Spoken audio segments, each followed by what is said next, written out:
예, 저는 오늘 여러분들한테 처음 소개를 하게 됐네요. 그래서요. 저는 PhD고요. 오래간만에 아들이 저걸 보더니 엄마가 피지컬 닥터가 맞죠? 이렇게 얘기를 하길래 뭐지? 학위 좀 붙여놓고 싶다니까 집에다 가끔. 그래서 엄마는 엄마죠. 엄마는 엄마라서 그런 생각이 많긴 합니다만 피지컬 닥터가 맞습니다. 메디컬 닥터는 아니지만 바이올로지가 전공인데요. 제가 왜 이 그림을 그려놨냐면 제 사진은 아니에요. 저는 몰레큘러 바이올로지가 전공자고요. 분자생물학을 전공했습니다. 석사, 박사 모두 분자생물학을 했고요. 제가 89학번이에요. 그리고 제가 대학교 4학년이 됐을 때 분자생물학을 전공하신 교수님이 처음으로 저희 학교에 왔어요. 그래서 낼름 분자생물학 전공을 하게 된 거죠. 즉 저희 교수님의 1호 제자예요. 랩 세팅 멤버고요. 실험실 처음 만들었어요. 그러니까 처음에 실험실이 없어서 교수님이랑 같은 자리에, 같은 교수님 사무실에 책상 하나 놓고 석사 때 거기서부터 시작을 했던 것 같아요. 심지어 실험실은 학부 실험실 있죠. 거기서 칸 2개 이렇게 점령하고 우리 거 이러고 살았어요. 그러다가 실험실이 점점 커졌었는데 제가 몰레큘러 바이올로지를 전공하면서 이 그림을 가져다 놓은 이유는 오래간만에 제가 얘기를 하네요. 사실 연구를 계속 못하는 게 좀 아쉽긴 합니다만 박사학위 수여식이에요. 박사학위 수여식은 총장님이 직접 하시고요. 같은 선상에 서요. 즉 단상 아래 있지 않아요. 같은 선상에 서서 졸업장을 주게 되어 있어요. 그래서 느낌이 굉장히 다르더라고요. 졸업식 갔을 때 느낌이. 그리고 가운 다르죠. 박사는 자기 가운을 구매를 해서 그 가운을 평생 가지고 살 수 있어요. 그래서 자기 학교 가운을 입어요. 그러니까 학교가 다르잖아요. 그럼 이렇게 가운이 달라요. 저 가운 사고 싶었는데.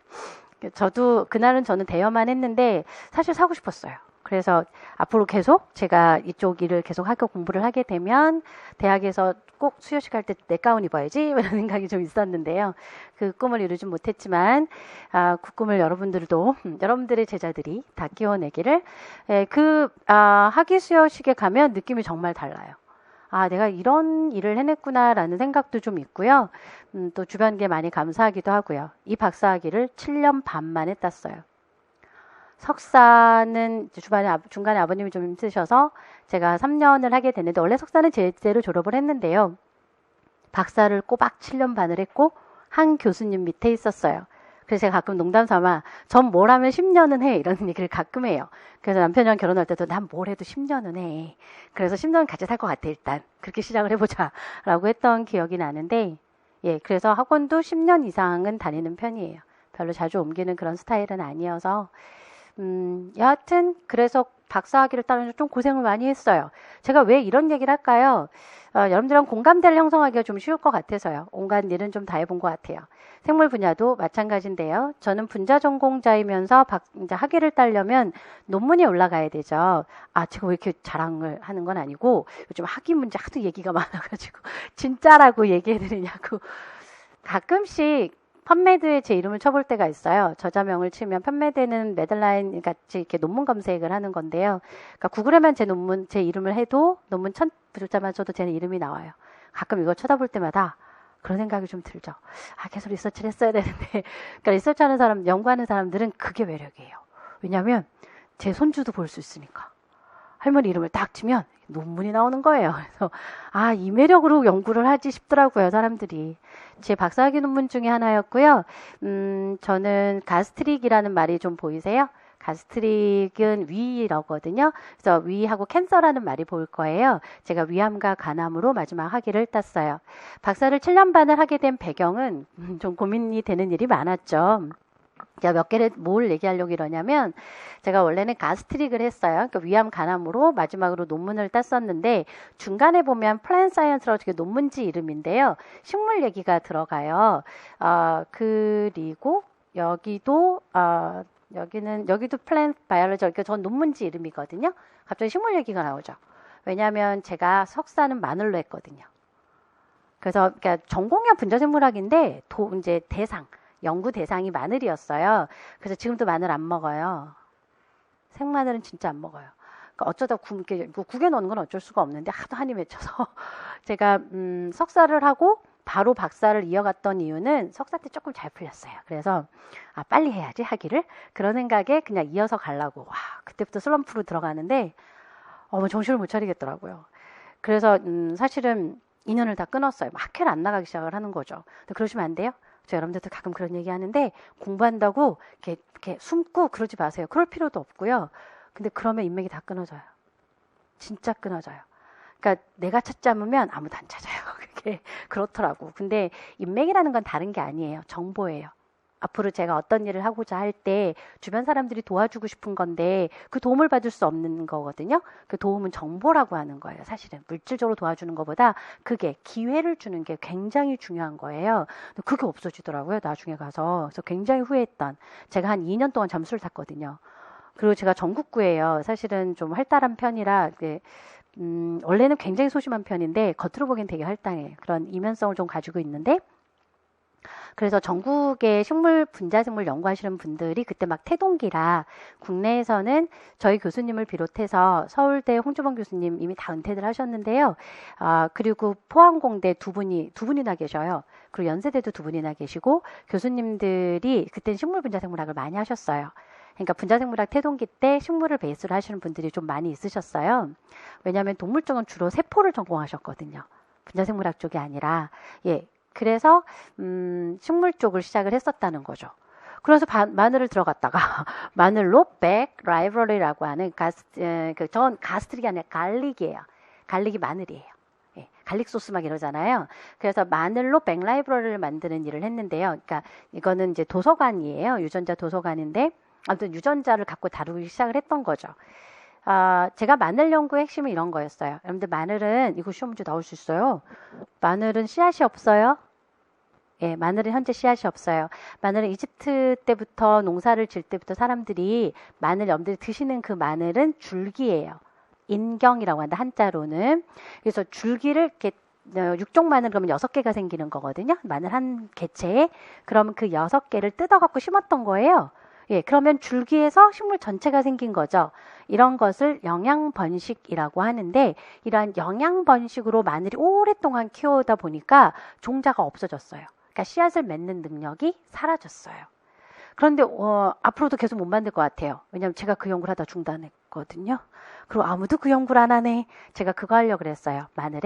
왜 마늘은 종자를 못 만들까? 그래서 마늘의 종자를 좀 만들어 보자. 근데 왜 종자를 만들어야 될까? 씨앗을. 그 이유는 마늘은 줄기로 번식을 하잖아요. 근데 이 줄기가 바이러스가 들어갔어요. 그러면 그 바이러스에 들어간 줄기가 계속 늘어나는 거예요. 그러니까 다 감염체야. 그래서 유전적인 변이도 없고 거기에 감염되면 다 감염되는 그런 나쁜 점이 생겨요. 그래서 변이체가 없다는 건 자칫 잘못하면 이게 인간이 키워서 그렇지 자연계에서 멸종이에요. 그래서 마늘을 한번 저희 교수님이 그걸 목표로 하셔서 마늘이 일단 왜 불임인가 그런 거 찾으려고 여러분들이 뭐가 있을까요? 그 산마늘 아세요? 명이나물이라고도 하거든요. 이렇게 장아찌에서 먹는 거 울릉도에서만 난다고 사람들 얘기하시죠. 그게 마늘류예요. 근데 그 녀석은 씨앗이 있어요. 그죠? 그것도 연구했잖아요. 비교 연구를 해야 되니까. 어느 날 러시아에서 마늘이 왔는데 그 마늘은 씨앗이 있어요. 러시아 마늘 찾으러 막 농진청부터 시작해서 다 돌아다녔던 것 같아요. 그래서 많은 분들이 도와주시기도 했죠. 근데 그 마늘 연구가 이제 슬럼프로 들어가요. 굉장히 힘들었어요, 사실은. 그래서 그만둘까? 막 이런 생각을 하다가 한 고비를 넘어갔는데 저희 교수님이 좀 완전히 고지식 하셔요. 정말 선생님이세요. 그래서 우리 박사라면 3단계는 가야지. 이게 있으셔요. 근데 제가 첫 단계를 넘어간 거예요. 그게 5년 차였거든요. 박사 5년 차. 안 넘겨주시는 거예요. 웬만하면 박사학위를 주시는데 안 주시겠다는 거예요. 그래서 제가 진짜 안 해? 이런 생각을 정말 하다가 그때 제가 딸을 낳았어요. 제가 딸을 안 낳았으면 안 했을 것 같아요. 제가 딸을 딱 낳으면서 그 생각을 했어요. 제가 못하면 이 녀석도 못할 것 같아서. 요즘은 늙었나 봐요. 감성적이 돼가지고. 자, 그래서 나이 들어서 이래요. 그래서 다시 복귀를 했어요. 저 아기 낳고 한 달 만에 복귀했어요. 왜냐면 그 프로젝트를 놓칠 수가 없어서. 그래서 교수님한테 대시를 했는데 그 프로젝트가 위암 간암 연구였어요. 마이크로레이라고 많이들 들어보셨죠? 저는 분자생물학 태동기에 연구를 했던 사람이라 PCR로 안 해본 짓이 없어요. PCR로 논문, 그러니까 PCR 여러분들 시험 문제 많이 나오대. 요즘에 수능도 난리가 났어요. PCR이. 수능 문제 그렇게 되면 안 돼요. 이 학생들 고생시키려고 작정을 한 거지. 그게 무슨 시험 문제예요. 경우의 수를 많이 추론하는 건 좋은 문제가 아니에요. 과학은 경우의 수를 줄여서 정답으로 가야 되는데 그게 아니라 A도 되고 B도 되고 C도 되고 그중에 골라봐. 이건 무슨 뭐 시간 싸움이잖아요. 임용 좀 덜하긴 하지만. 그래서 좀 PCR이라는 기술이 굉장히 파워풀한 기술이에요. 책 한 권이 나와요. PCR이라는 기술로. 제가 PCR 1.5세대, 국내에 막 도입된 세대, 그래서 기계랑 기계 다 써봤고요. 저 교수님이 머리를 좀 쓰셔서 돈이 없었으니까 데모 신청을 해요. 데몬스트레이션이니까 기계를 한번 사용을 해보는 거예요. 한 달씩만. 그래서 10개를 다 사용한 다음에 가장 싼 걸로 샀어요. 우리한테 가장 잘 맞는 걸로 샀는데 1억대부터 시작해서 500만 원짜리까지 별걸 다 써본 것 같아요. 근데 의외로 효율은 500만 원짜리가 더 좋았어요, 저희는. 그래서 그걸로 이제 논문을 썼는데요. 그러다가 마이크로레이까지 간 거죠. 마이크로레이는 위암과 간암으로 연구를 했었어요. 그 프로젝트를 가지고 제가 2년 반 만에 학위를 따요. 그러니까 저희 교수님 가끔 놀려 먹어요. 넌 2년 반 만에 박사했잖아, 뭐 이렇게. 그거 하려고 실험실 테이블에서 잤어요. 거기서 자고 일어나고 그랬던 것 같고, 아기는 막 크는데 두 돌도 제대로 잘 못 지내줬던 것 같은데, 일단 마무리를 하려고. 프로젝트가 3년 프로젝트였는데, 근데 왜 잘 풀렸을까 이렇게 생각을 해봤어요. 제가 마늘 연구할 땐 1년에 2천만 원 줬거든요. 근데 위암 간암 연구할 때 여러분들의 세금을 6억을 썼어요, 제가. 1년에 2억씩. 이건 학위가 안 나오면 바보예요. 그리고 여러분들 마이크로레이 굉장히 비싼 실험이에요. 마이크로어레이라고 하는 그 하나의 슬라이드 하나짜리가 100만 원이에요. 그 실험을 하면, 왜냐면 제가 이걸 왜 하겠어요? 제가 세팅 멤버라 돈밖에 안 나와. 전 테이블이 얼마짜리인지 알거든요. 저희 교수님이 테이블에 욕심이 많아서 테이블에 돌을 쓰셨어요. 돌. 그럼 그 하나가 200만 원짜리였거든요. 그러니까 학생들이 뭘 얘기하면 얼마, 뭐 하면 뭐 얼마, 나 이런 얘기를 해요. 실험하면 견적이 나오니까, 여하튼 돈이 들어가니까 결과가 나오더라고요. 그냥 막 쏟아지는 거죠. 그래서 가장 기본부터 첨단까지 실험을 다 했어요. 그리고 슬럼프 진짜 뭐 어마어마한 거 해봤어요. 사람에 대한 슬럼프도 해봤고 실험에 대한 슬럼프도 해봤고, 그래서 온갖 이런저런 경험들을 좀 해봤기 때문에, 그리고 연구 분야도 식물부터 시작해서 분자생물학, 그리고 위암과 간암. 위암 간암 공부하냐 또 죽는 줄 알았습니다. 논문에 있는데 gastrointestinal duct 이러고 나와요. 우리나라 말로 번역을 하면 장관. 그래, 위장관이라 그래요. 그럼 저는 위하고 장만 얘기하는 줄 알았어요. 가스트로인테스티널이니까 위하고 장. 그럼 뭐냐면 식도도 빼고 대장도 빼야 된단 말이에요. 근데 그게 아니고요. 위장관은 그 전체를 얘기해요. 소화관이라는 뜻이거든요. 그러니까 낯서니까요. 논문은 주로 식물 쪽을 많이 읽었으니까 동물 쪽은 그런 것도 헷갈리는 거죠. 그래서 처음에 논문이 정말 고생 많이 했어요. 위암과 간암 논문은 써야 되니까. 그리고 암이라는 분야가 사실 세포학의 연구 분야는 다 암 때문에 발달됐어요. 인간은 참 그게 아쉽죠. 인간은 힘들면서 좀 많은 게 발견이 되는, 우리나라가 요즘에 좀 사실 불안하죠. 이 불안한 정세를 가지고 있는데, 사실 2차 세계대전 때 나온 것으로 사실 산업이 굉장히 많이 발달했었고, 군수문화 때문에, 또 생물은 안타깝게도 독일인과 우리 한국 사람들이 많이 희생당하면서 사실 의학 쪽이 많이 발달한 것도 사실 부인은 못하죠. 그런 아픈 기억을 사실은 이제 만들면 안 될 텐데, 인간이 그런 힘든 점을 극복하면서 발전을 해온 것 같기는 하네요. 자, 여하튼 이런저런 경험을 하면서 제가 지금은 어디에 와 있나라고 하게 되면, 여러분들이랑 같이 강의를 하고 있는 상황이 됐네요.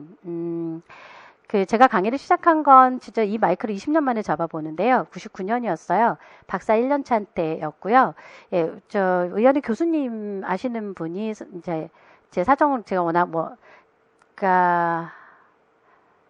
대입, 입학, 허가서 나자마자 알바를 시작했던 것 같아요. 그때부터. 저 돈 잘 벌었죠. 그래서 아르바이트 3개 시켰는데. 저희 때는 등록금이 100만 원 시대란 말이에요. 근데 여러분들 아르바이트는 많이 안 올랐대. 저 그때도 30, 40만 원 받았거든요. 예, 요즘 많이 안 올랐던데요. 보니까 학생들은. 그래서 등록금이 뭐예요? 등록금 100만 원 시대인데. 그러니까 그러니까 등록금 다 내고 오라버니도 다 뒷바라지 하고 저희 큰오라버니는 의대에서 제가 많이 팔았죠. 우리 오라버니를. 그래서 가끔 큰오라버니가 너무 이런 강의 가끔 보시다가 좀 나 좀 그만 좀 드시세요. 막 이래서 제가 가끔 그 오빠한테 되게 미안한데 제가 나이가 들다 보니까 이 빠빠 소리를 하기가 싫어서 오빠 이게 좀 싫은 거예요. 그래서 제가 갑자기 막 오라버니 막 이렇게 얘기를 하긴 하는데요. 여하튼 제자리로 돌아와야죠. 그래서 99년에 강의를 우연히 시작을 했어요. 의학학 쪽을 시작을 했고요. 계속 의학학만 했어요, 사실은. 그래서 의학학에 변천사가 좀 있었죠. 편입, 미트, 피트 그걸 계속 세팅을 해오고 있었고 그 중간중간에 임용은 좀 보긴 했었습니다만 사실 엄두가 안 단 게 맞아요. 임용고시 시험 어려워요. 굉장히 어려워요.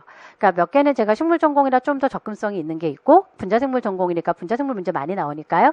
그런 부분이 접근성이 있다 하더라도 생태, 진화 이런 부분들도 만만치 않아요. 레벨이. 그래서 여기는 섣불리 덤빌 건 아닌 것 같아. 그래가지고 임용은 덮고 했는데 지금 제가 20년의 경력을 쌓아서 여기로 왔네요. 여기로 와서 여러분들이랑 지금 함께 해볼까 이제는 한번 좀 용기를 내볼까 그런 생각을 했던 것 같습니다. 왜냐하면 임용고시를 매년 보다 보니까 미피트 공부가 많이 도움이 되더라고요. 그리고 저는 가끔 이제 어디 가면 분자생물 전공자가 아니라 일반생물 전공자 같아요. 일반생물 전공에 거기에 이제 조금 아무리 그래도 제가 분자가 좀 강하니까 분자생물이라고 합니다만 사실 다음 세상에 태어나면 생물 안 하고 싶어요. 왜냐하면 저는 여러분들 사실 전공자랑 공부를 많이 했단 말이에요. 의학학은 거의 다 전공자가 많지요. 그리고 요즘에는 이제 생물학과 편입생들도 해요. 그 친구들도 전공자죠. 그러니까 전공자들이랑 공부하면 교수님들한테 배운 신지식을 갖고 와요. 그래서 저는 이렇게 배웠어요. 이렇게 얘기하면 당황하죠. 제가. 그럼 저는 또 자존심이 있으시면 막 뒤져봅니다. 막 뒤져서 이런 쪽으로 강의를 하셨구나. 근데 저도 대학 강의를 해봤습니다만 대학 강의를 준비할 때 또 좀 다릅니다. 제가 얼마 전에 학점은행제 제가 몇 가지를 한 거야. 어마무지하게 일을 했습니다. 학점은행제를 얼마 전에 촬영을 마쳤는데요. 학점은행제가 자연과학이 별로 없습니다. 그래서 지금 허가를 막 나온다 안 나온다 지금 그러고 있는데 촬영은 저는 다 마쳐놨는데 근데 그 강의 평가는 되게 좋게 나왔대요. 강의 내용이나 이런 건 되게 충실했다고. 왜냐하면 전 챕터를 다 했거든요. 제가 대학 가서 강의해도요. 일반 생물학 강의하면 1챕터에서 55챕터 다 합니다. 다 강의합니다. 책도 안 들고 가요. 판서 여기서부터 여기까지 합니다. 그리고 전 판서 시켜요. 학생들 레포트 다 수기로 제출시킵니다. 전 타이핑 안 시켜요. 타이핑은 손가락이 놀아요. 근데 글씨를 쓰는 거랑 타이핑은 또 굉장히 달라요.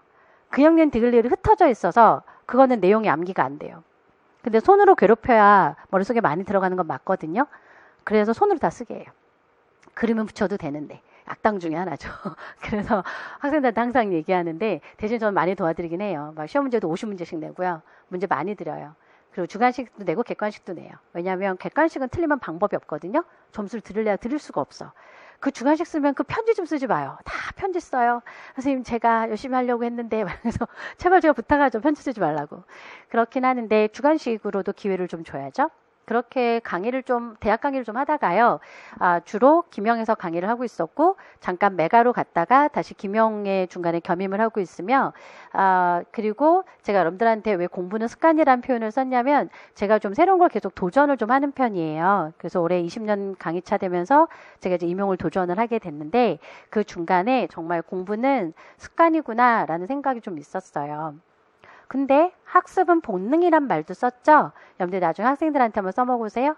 예전에 고현정 씨가 드라마 나온 거 있었는데 선생님으로 혹시 보신 적 있나요? 무슨 마녀? 그죠? 드라마였던 것 같은데 무슨 마녀인가에서 나온 적 있어요. 거기에 아이들이 이 선생님한테 까만 옷 입고 근데 약간 좀 고현정 씨가 좀 몸집이 있게 나왔었잖아요. 그래서 저분이 왜 저러실까 막 이러긴 했는데 그 고현정 씨가 이제 아이들한테 얘기를 하다 아이들 그런 얘기해요. 선생님 공부 왜 해요? 공부는 우리가 왜 해야 돼요? 뭐 이렇게 막 아이들이 좀 반감이 좀 있잖아요. 이런 공부 왜 해요? 근데 그 드라마 안에서 선생님이 딱 한마디예요. 공부는 본능이다. 제가 지켜본 바도 마찬가지예요. 나중에 보세요. 연세 드셔서 저 공부하시러 온 분들 많이 봤어요. 왜냐하면 초기에 이제 김영편님 제가 의학학 할 때는 한의학이 있었어요. 한의학은 좀 연세 드신 분들도 많이 하셨거든요. 그래서 한의학 선생님이, 그러니까 한의학을 지원하신 분이 60세, 그때는 60세가 나이가 많으신 거예요. 요즘엔 다 젊으시지만. 근데 그분이 오셔서 하도 인강을 틀어놔서 손주가 절 안 돼요. 아, 저번 또 나왔다. 막 이렇게. 그러니까 그분은 틀어놓고 움직이세요. 그러니까 계속 틀어놔요. 그러니까 그분은 좀 우리가 우대를 해줘서 계속 틀을 수 있게 해줬어요. 그래서 연세가 좀 있고 하시니까. 그러니까 그분이 계속 틀어서 자기 그냥 생활 안에 들어오게 만든 거예요. 저를 계속. 무슨 뭐, 텔레비전 켜놓고 저한테 익숙해지는 거랑 똑같은 거죠.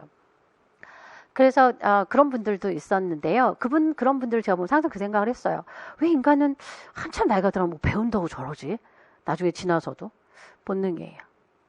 학습은 본능이에요. 인간의 학습이 얼마나 무지막지한 능력을 가지고 있는지는 요 근래 이슈가 되는 노인성 치매나 알츠하이머를 봐도 알아요. 우리나라의 알츠하이머에 대한 인식을 확 바꿔놓은 것은 제가 보기엔 그랬어요. 드라마에 우리 남편이 좋아하는 몸빼를 입어도 드레스가 되는 드레스 수연인가? 배우 이름을 그분 이름을 까먹었다. 굉장히 고상하게 생긴 분인데 드레스 몸에 이름 붙는데 워낙 드레스가 잘 어울린다고 배우가 뭐지? 나는 이름을 못 외워요. 아무튼 그분이 엄청나게 잘 나가는 그때 배우였죠. 20대 그것도 아주 똘똘한 여자로 나와요. 알츠하이머가 와요. 사람들한테 되게 센세이션하게 얘기를 전달한 거예요. 알츠하이머는 젊은 사람도 올 수 있다. 노인분들만 오시는 게 아니라. 근데 정말 험악해져요. 사람이. 그러니까 여러분들이 당연하게 생각하는 많은 일들이 사실은 다 학습이에요. 그러면서 다큐를 한번 본 적도 있는데 거기 다큐에서 알츠하이머 좀 20대 30대 요즘 많이 오거든요. 그래서 그분이 알츠하이머 환자분이신데 달걀을 깨고 뒤집질 못해요. 까먹어서. 그러니까 여러분 스스로 되게 다기를 기특해야 돼요. 이 많은 걸 내가 학습을 했고 그러니까 여러분 공부할 수 있어요. 이 많은 걸 해왔는데 걷고 뛰고 이걸 다 해왔는데 물론 걷는 건 처음부터 반사지만 그 많은 일들을 해왔기 때문에 이 공부가 좀 어려워도 할 수 있더라고요. 학습은 본능이고요. 근데 공부는 약간 습관이 좀 필요해요. 하던 걸 해야 좀 계속 하더라고요. 공부할 때.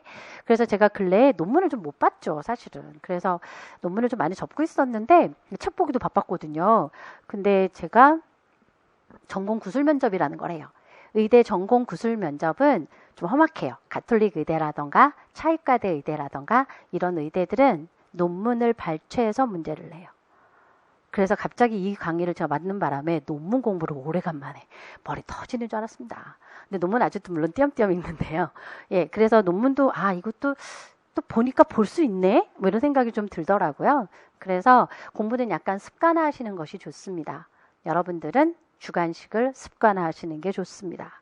서술이 습관화되는 게 좋습니다.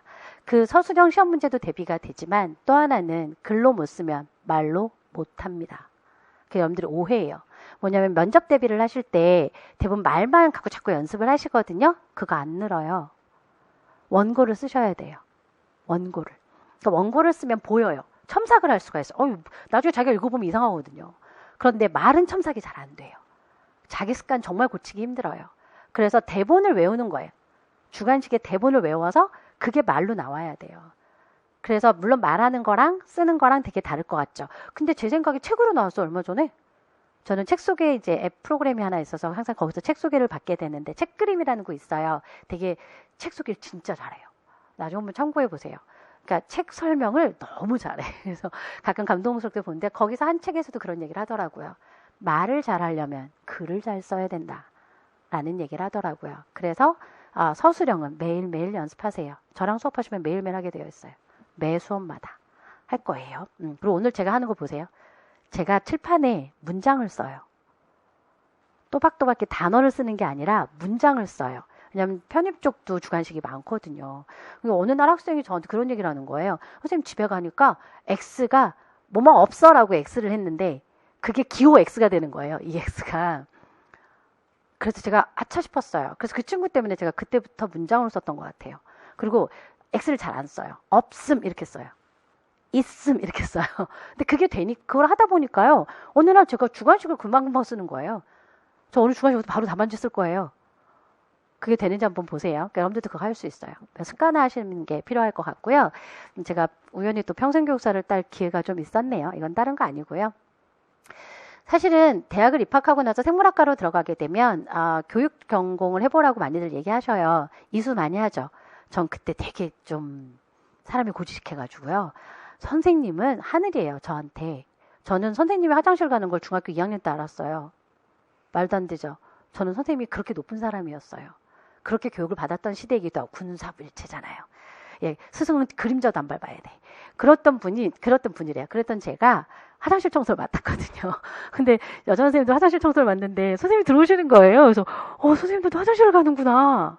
그러니까 이게 저는 굉장히 그게 고주식해요. 저는 ER이라는 그 메디컬 드라마를 봤는데 환자가 있는데도 응급실에서 퇴근을 하는 거예요. 저 의사가 미친 거 아니야?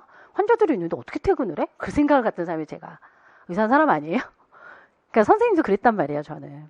그래서 저는 감히 나는 선생님 같은 거 하면 안 돼. 나는 그게 목적이 아니었잖아. 처음부터 막 이런 생각도 했었어요. 사실 너무 오지랖이지, 그게. 근데 제가 하다 보니까 자꾸 여러분들이랑 접하게 되더라고요. 근데 저는 대학교 때 사실은 교수님 중에 연구는 잘하시는데 수업은 조금 힘드신 분들이 있거든요. 그래서 되게 답답했거든요. 좀 공부 좀 하시지, 좀 그죠? 연습 좀 하시고 왜냐면 강의는 또 좀 다른 거니까. 그래서 저도 약간 공부할 기회를 좀 갖고 싶었어요. 그래서 평생교육사 저 2급 자격증 갖고 있어요. 그래서, 여러분들한테 조금은 도움을 드릴 자격은 있지 않을까? 제가 교육을 조금은 고민을 해봤기 때문에 그러면서 제가 여러분들이랑 같이 꿈을 공유하고 싶은 게 하나 있어서 요즘 제가 바탕화면도 이걸로 바꿨는데 다른 거 아니에요. 제가 첫 번째 이 멘트를 접했을 때 하나는 이래서 후원자들이 후원을 하는구나. 진짜 멘트가 기가 막히게 만들었어. 라는 생각을 했지만 또 하나는 정말 이렇게 수 있나? 이런 건가? 라는 생각을 좀 했었어요. 그냥 제가 작게 기부하는 곳이에요. 근데 연말 인사가 온 거예요. 저는 사실 이렇게 사람 인연 맺는 걸 너무 힘들어해서 이렇게 저 친구랑 저는 인연은 없어요. 그냥 저는 무기명으로 하거든요. 매년 이렇게 늘려왔는데 저걸 하게 된 계기는 딸내미 아들내미가 크리스마스를 산타 오는 날로 알고 있더라고요. 그거는 아닌 것 같아서 내가 뭔가 잘못했나 보다 그런 생각이 있어서 뭔가 연말에 의미 있는 일을 좀 하고 싶어서 저 혼자 이제 하기 시작을 했던 건데 얼마 전에 조금 힘들었어서 내가 이걸 해야 되나라는 생각도 있었어요. 근데 많지는 않아요. 그냥 꼬박꼬박 하고는 있는 건데 10년이 넘었더라고요. 그래서 이게 왔는데 이 말이 너무 머릿속에 남는 거예요. 그러니까 아이들이 언젠가는 세상을 구할 거래요. 여러분들이 키우는 사람이 세상을 바꿀 수 있는 사람이 될 수 있어요. 굉장히 매력적이지 않습니까? 이건 어마어마한 일이에요. 세상을 바꿀 수 있는 사람들이 있다라고 하는 것은. 그래서 너무 와닿는 글이라 여러분들도 이런 걸 좀 같이 공유를 해보면 어떨까. 그래서 아마 제가 여러분들한테 남기는 글에도 그런 내용을 썼던 것 같아요. 생물학은 오늘날 굉장히 발달했어요. 너무 많이 발달을 했어요. 그런데 그 생명공학은 마치 지금 얼마 전에도 뭐 바둑 얘기도 나왔지만 바둑 알파고 때문에 우리나라가 알파고 블루라고 해서 우울증이 생겼어요. 전 국민이. 그래서 이제 우리는 다 AI의 지배를 받나 보다. 이런 걸 알파고 블루라고 해요. 블루가 우울증이라는 개념도 갖고 있어서 그랬었는데 생물도 마찬가지 아니었나요? 작년 12월에 중국에서 유전자 조작을 한 아이가 태어나요. 태아가. 원래 배아는 유전자 조작을 금지한 것은 법인데요. 지금 대부분의 나라들이 그 법령을 갖고 있어요. 저희 나라도 갖고 있고요. 중국도 갖고는 있다는 것 같은데. 그래서 아무튼 사람들도 굉장히 센세이션했죠. 저는 그 생각에 두 가지가 있었는데요. 하나는 저러면 안 되지 라는 거지만 또 하나는 한쪽에서는 되게 부러웠겠다. 왜냐면 영구적으로 확 갔잖아요. 분명히 그런 생각이 있었을걸요. 한편에서는. 내용은 어떤 건지 아십니까? HIV, 그러니까 부모 중에 한 사람이 에이즈 바이러스의 보균자들, 그러니까 감염된 사람이에요. HIV라고 하는 그 바이러스는 사실은 그 임신 중에 감염이 된다는 건 좀 말이 많아요. 아직도 학회에서 말이 많고요. 다만 혈액이나 정액으로 감염이 되는데 우리가 출산을 하는 과정에서 출혈이 생겨요. 그래서 엄마의 혈액과 아이의 혈액이 볼 기회가 생기거든요. 그래서 엄마한테 있었던 HIV가 넘어갈 가능성이 매우 크다 그래요. 그러니 얼마나 이 분들은 자식을 갖고 싶지만 이 질병을 넘길 생각에 얼마나 불안하겠어요. 그래서 모집을 해요. 볼런티어를. 그러니까 이제 지원자가 나와야 되겠죠. 당연히 배아 조작인데. 억지로 절대 할 수는 없으니까. 그래서 200명이나 지원을 해요. 중국은 역시 땅덩어리가 커서 사람도 많으니까. 그래서 200명이 지원을 받아서 그중에 1명 성공한 거예요. 2명 성공했대요, 사실은. 한 명 더 있다고는 했대는 그때 발표 당시에는 한 명 쌍생아 태어났고요. 원래 이것이 어떻게 하는 거죠? 정자 난자 받아요. 체외 수정하는 거예요. 그러니까 체외 수정을 해서 거기서 유전자 조작을 해가지고 다시 착상을 시키는 거거든요. 근데 체외 수정을 해서 착상을 할 때는 보통 2-3개의 배아를 착상시키게 되어 있어요. 예전엔 7에서 8개도 했대요. 왜냐하면 확률이 좀 낮았으니까. 그것도 사실은 좀 그 도덕적으로는 좀 문제가 있지 않나 뭐 이러긴 했는데 요즘엔 2개, 3개밖에 안 해요. 그래서 보통 쌍생아가 많이 태어나요. 2명, 3명. 그래서 쌍생아가 태어났고요. 그중에 한 친구는 원하는 대로 고쳐졌고 한 친구는 아니라고 하죠. 그래서 그 유전자 조작 기술이 크리스퍼 캐스9 유전자 가위라는 기술이었고요. 그 유전자 가위라는 기술은 지금 현재 굉장히 유명하지만 벌써 이견이 많아요. 불안한 점이 많이 나오고 있어요. 여러분들한테 제가 면접을 한다면 분명히 한번 좀 물어볼 수 있죠. 생물을 전공하고 그리고 앞으로 생물을 좋아하는 학생들을 키워내는 사람의 입장에서 그런 연구를 어떻게 생각하는가? 기본 아닌가요? 여러분들은 뭐라고 얘기하나요? 대부분들은 인성적으로 많이 접근하시죠. 인류, 도덕, 인본주의 여러 가지 얘기들을 하시는데요. 일단 가장 문제점은 아직은 기술이 불안하다고요. 그 불안한 기술을 인간한테 쓰는 것이 인간 존엄성을 해친다는 거예요. 인간 존엄성에 대해서 어떻게 얘기하시는지 모르겠지만 여러 가지 답안 중에 일단 기술의 불안성을 먼저 얘기하는 것이 과학적인 조금 방식이에요.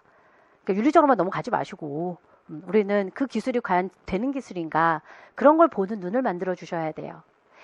유럽 쪽은 지금 초등학교 학생들부터 뭘 하냐면요. 인터넷에 올라오는 거짓 정보 구분하기. 그걸 아이들한테 가르쳐요. 여러분들도 인터넷 많이, 저도 급하면 인터넷 많이 뒤져요. 그런데 정말 황당할 때 많아요. 너무 비슷한 거 너무 다르게 또 쓴 것도 많고 하니까 도대체 뭐가 진실이야? 이러면 저도 논문밖에 드실 게 없는데 논문도 그냥 가설이잖아요. 사실 그래도 그거는 검증을 좀 한 거니까 살펴보긴 되는데 기술에 대해서 사람들이 갖는 불안감이나 혹은 자칫하면 좀 경외감 이런 것들은 몰라서 생기는 사건이거든요. 그래서 여러분들이 그 기술에 대해서 장단점 혹은 실효성, 그 가능성 200명 중에 1명이라고 복제양 돌리 나왔을 때 사람들이 얼마나 날렸는데요. 276번에서 한 번 나왔어요. 계속 나온 게 아니에요. 근데 그런 걸 사람들은 다 빼고 나왔어 이거에 난리잖아요. 그런 걸 제대로 볼 수 있는 사람들을 만들어줬으면 좋겠다라는 거죠. 생명공학에 대해서 제대로 이해를 해야지만 물론 불안한 감 있어요. 당연히 음지, 양지 다 있거든요. 그래서 음지에 대해서 대안을 세우고 양지로 갈 수 있도록 여러분들이 그런 생명 계열의 그러니까 관심을 갖는 친구들을 키워낸다는 소신을 갖고 계셨으면 좋겠다라는 거죠. 어마어마하게 좋은 과목인 건 맞아요. 모든 과목의 기본이 되기 때문에 모든 생명에 관련되는 것은 어마무지한데 어마어마하게 힘들긴 해요. 비근한 예제로 편입할 때 생물학과 편입시험을 보는 친구들은요. 생물하고 화학하고 같이 봐야 돼요. 제가 맨날 뭐라고 그러잖아요. 아니 화학과는 생물 안 보는데 왜 생물과는 화학하고 생물 다 봐야 돼? 이런 얘기 하거든요. 참 생물이 오지랖도 넓어요. 공부할 게 너무 많아요. TV에 뭐 얘기만 나오면 남편은 다 제가 하는 줄 알아요. 복제양 돌리 나오면 네가 해야지. 저거는 네가 왜 안 하니? 어떤 약물 나오면 저것도 네가 하는 거 아니니? 그러니까 암 나오면 너는 뭐 하니? 그러니까 다 생물학과 가는 줄 알아요. 이 생물이 정말 모든 분야의 기본이 돼요. 의학, 약학, 수의학, 또는 환경공학. 왜냐면 환경도 우리가 계속 같이 가야 되니까 그런 분야를 담당하고 있어서 여러분들이 굉장히 그러니까 사명감을 좀 가지셔도 되고 또 여러분들이 좀 자부심을 가졌으면 좋겠다라는 생각을 해요. 그리고 앞으로 여러분들이 알고 있는 제대로 된 지식을 전 국민한테 제대로 알려줬으면 좋겠어요.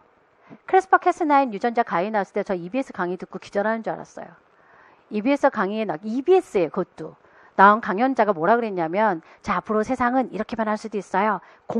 공해상이라 그래서 왜 이렇게 바다에 이렇게 나라 경계 있잖아요. 거기 가가지고 사람 유전자 조작을 하는 거야 막 법적으로 피해가가지고 왜 꼭 그걸 과학자가 한다고 생각하세요? 저 이미지를 왜 만들지? 그런 생각을 저는 좀 했어요. 과학자는 이상한 거 맨날 가운 입고 그죠 하얀 가운 입고 막 공룡도 이상한 거 만들어 놓고 그럼 다 과학자야. 그것도 다 동양인이야. 사실 드라마 보면 영화 보거나 이러면 그냥 그건 좀 시기질시하는 건데 동양인들이 워낙 연구 잘해요. 그래서 NIH나 이런 데서도 동양인들이 진짜 특히 한국인은 진짜 일 잘하거든요. 그래서 한국이 버려놨어요. NIH는. 왜 버려놨냐면 다 한국 사람만 뽑아요. 그러니까 한국 사람들 그쪽 사람들처럼 좀 느슨하게 일을 해야 되는데 너무 일을 잘하니까 너는 왜 안 하니? 이렇게 이미 분위기 버려놨다고도 하는데 여하튼 여러분들이 그 부분에 대해서 제대로 얘기를 해주셨으면 좋겠어요. 저는 아니라고. 과학자가 다 저렇게 일을 하는 것만은 아니라고. 얼마든지 과학자들도 양심이 있고 생각이 있고 그런 부분에서 연구하는 사람이라는 얘기를 해주셨으면 좋겠어요. 자, 하나만 더 하고 쉴게요. 제가 너무 내 소개를 많이 했죠. 그래서 강의 학습 전략만 조금 더 살펴봐 드릴게요. 어딨지? 제가 왼손을 다뤄서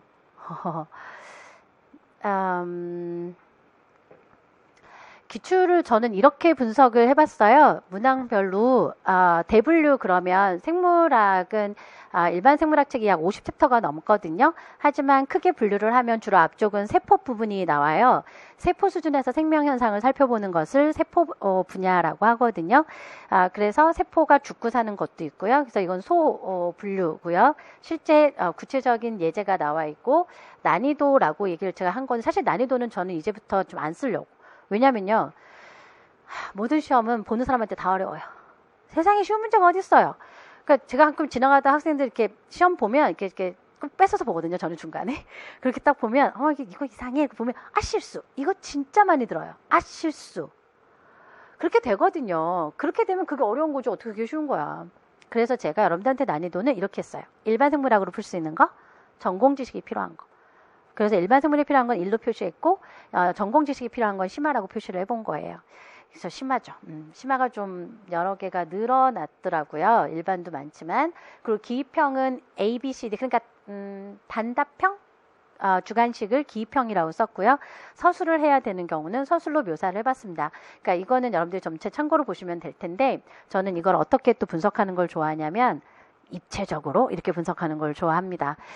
출제 분야를 5개로 나누어 봤습니다. 세포학이 일반 생물학에서 주로 압축 챕터여서요. 어디까지냐면 세포 분열까지를 보통 저는 세포 분야로 봅니다. 그리고 유전부터 출발을 해서 원래 유전과 분자생물 이래야 되는데요. 그래서 여러분들이 분자생물학 공부하고 싶을 때 유전학 책 사면 유전 분자생물학 다 있는 경우가 많은데요. 분자생물학 책 사면 유전 없어요. 그런 차이야. 사실은 유전은 보통 고전적인 유전을 얘기하는데요. 저는 유전 분자생물 포함해서요. 그리고 그 뒤에 원래는 진화 다양성 파트가 나와요. 일반 생물학 파트는 보통 책들이. 그리고 동물 생리, 식물 생리가 나오고요. 이 순서가 바뀔 때도 있고요. 일반 생물학 교재를 기준으로 하자면. 그리고 생태학이 있어요. 이렇게 한번 생물 분야를 나누어 봤고 거기서 문항 번호를 써봤어요. 그러니까 전체 문제는 아까 교육학 빼고 9문제인데요. 원래는 문항 수가 좀 늘었던데요. 제가 최근 2개년만 더 한번 봤는데요. 2019, 2018학년도 봤을 때는 A의 문제가 11개였어요. 11개. 그래서 줄었다고 참. 줄었어요. 2문항 정도. 감소했죠. 예. 그리고 11개 보는 방법은 나오죠. 그러니까 11개가 되니까 골고루 나오는 거예요. 이렇게. 골고루. 그러니까 딱 보이잖아요. 옆에 개수도 있고. 그리고 기입형, 서술형도 한번 나눠봤어요. 그리고 난이도는 여기 다 넣어봤죠. 그러니까 저는 이렇게 3차원적으로 한 번에 보는, 그래야 저도 분야 파악을 하거든요. 이번에 어떻게 나왔구나. 라고 보시면 아시겠지만, 문항수가 주니까 뭘 제일 먼저 빼드나 라고 하니까 생태가 빠지죠. 그죠? 진화 다양성이 빠지죠. 그렇죠.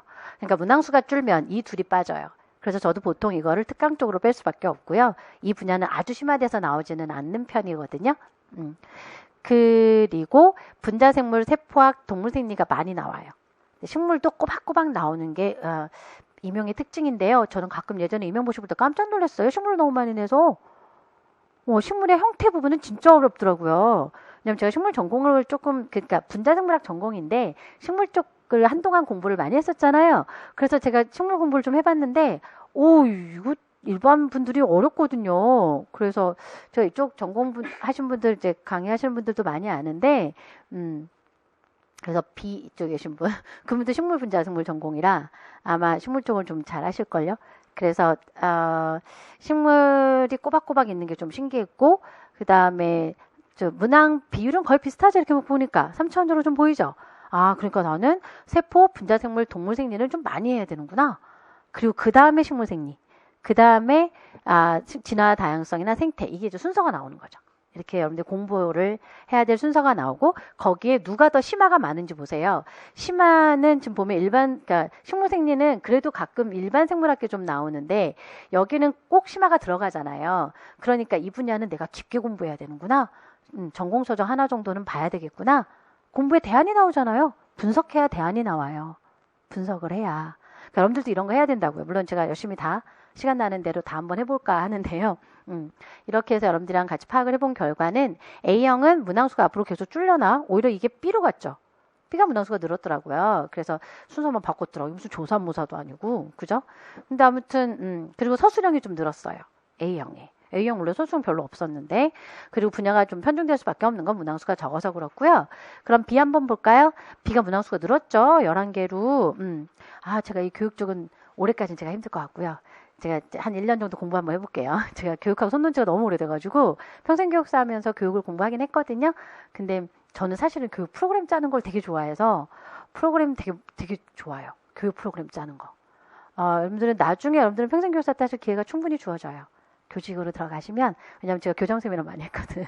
그래서 많이들 하셔요. 여러분들 이거 굉장히 중요해요. 국내는 평생교육사 나라가 돈 많이 대주거든. 평생교육 쪽 대해서. 여러분들은 많이 모르시더라고요, 기회를. 저희 나라는요, 직장인의 그 사원증? 그것만 있으면 평생교육 2-3개는 프리로 들을 수 있어요.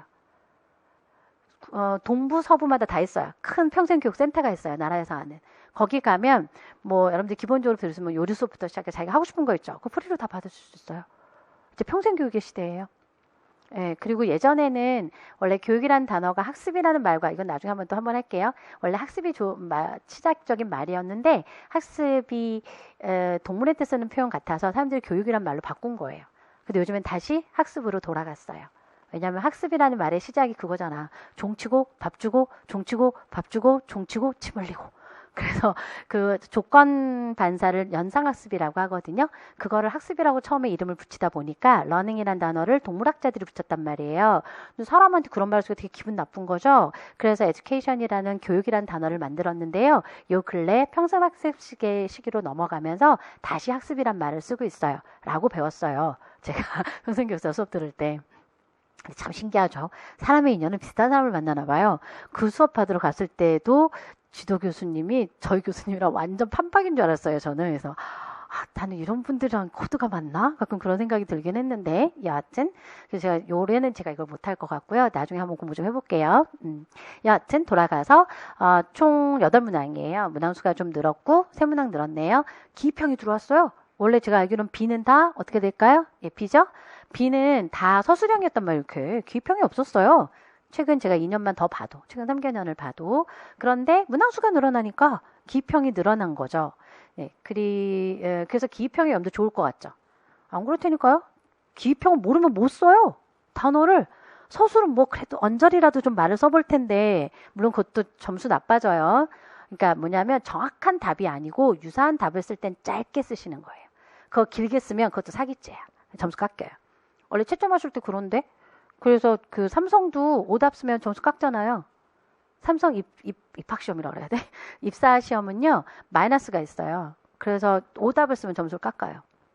그렇기도 하던데요. 제가 어떻게 하다 그런 것도 알아. 자, 그래서 모두 서술형만 있었고, 서술형만 있으면 있는데도 비교적 골고루 좀 나온 편에 속하죠. 그러니까 제가 보기에는 AB형, 제가 조사모사라고 했잖아요. AB형을 바꿨다니까요, 지금. 상황이. 그런 상황이지 않을까 싶고, 전반적으로 서술형이 늘어났어요. 근데 어쩔 수 없죠, 뭐. 제 아들이 중학생이었는데요. 중학생 시험 문제가, 거의 다 서술형이에요. 어마어마한 서술형이에요. 선생님도 참 고생스럽겠다 싶던데요. 이게 대세야, 서술형이. 그래서, 여러분들도 서술형이 좀 늘어나는 것 같습니다. 문항수가 늘어나다 보니까 골고루 출제될 수밖에 없었다라는 거죠. 자, 대안으로 가볼까요? 그럼 우리 분석 열심히 해봤으니까 이건 지금 최근에 AB만 한번 해봤습니다. 각 분야별로 봤을 때 A형이 주로 앞쪽이 그리고 B형은 이렇게 다양하게 그러니까 아무튼 문항수가 늘어나면 골고루 나온다 라고 생각하시면 될 텐데 그래도 한두 문제라고요. 그래도 한두 문제. 역시 대부분 치우쳐 있는 건 세포 분자생물, 동물생리 다 합치면 그죠? 이 분야는 열심히 공부하고 심화까지 해야 된다. 자, 그러면 학습 전략은 딱 3가지만 할게요. 제가 딱 그 첫 번째는 이건데요.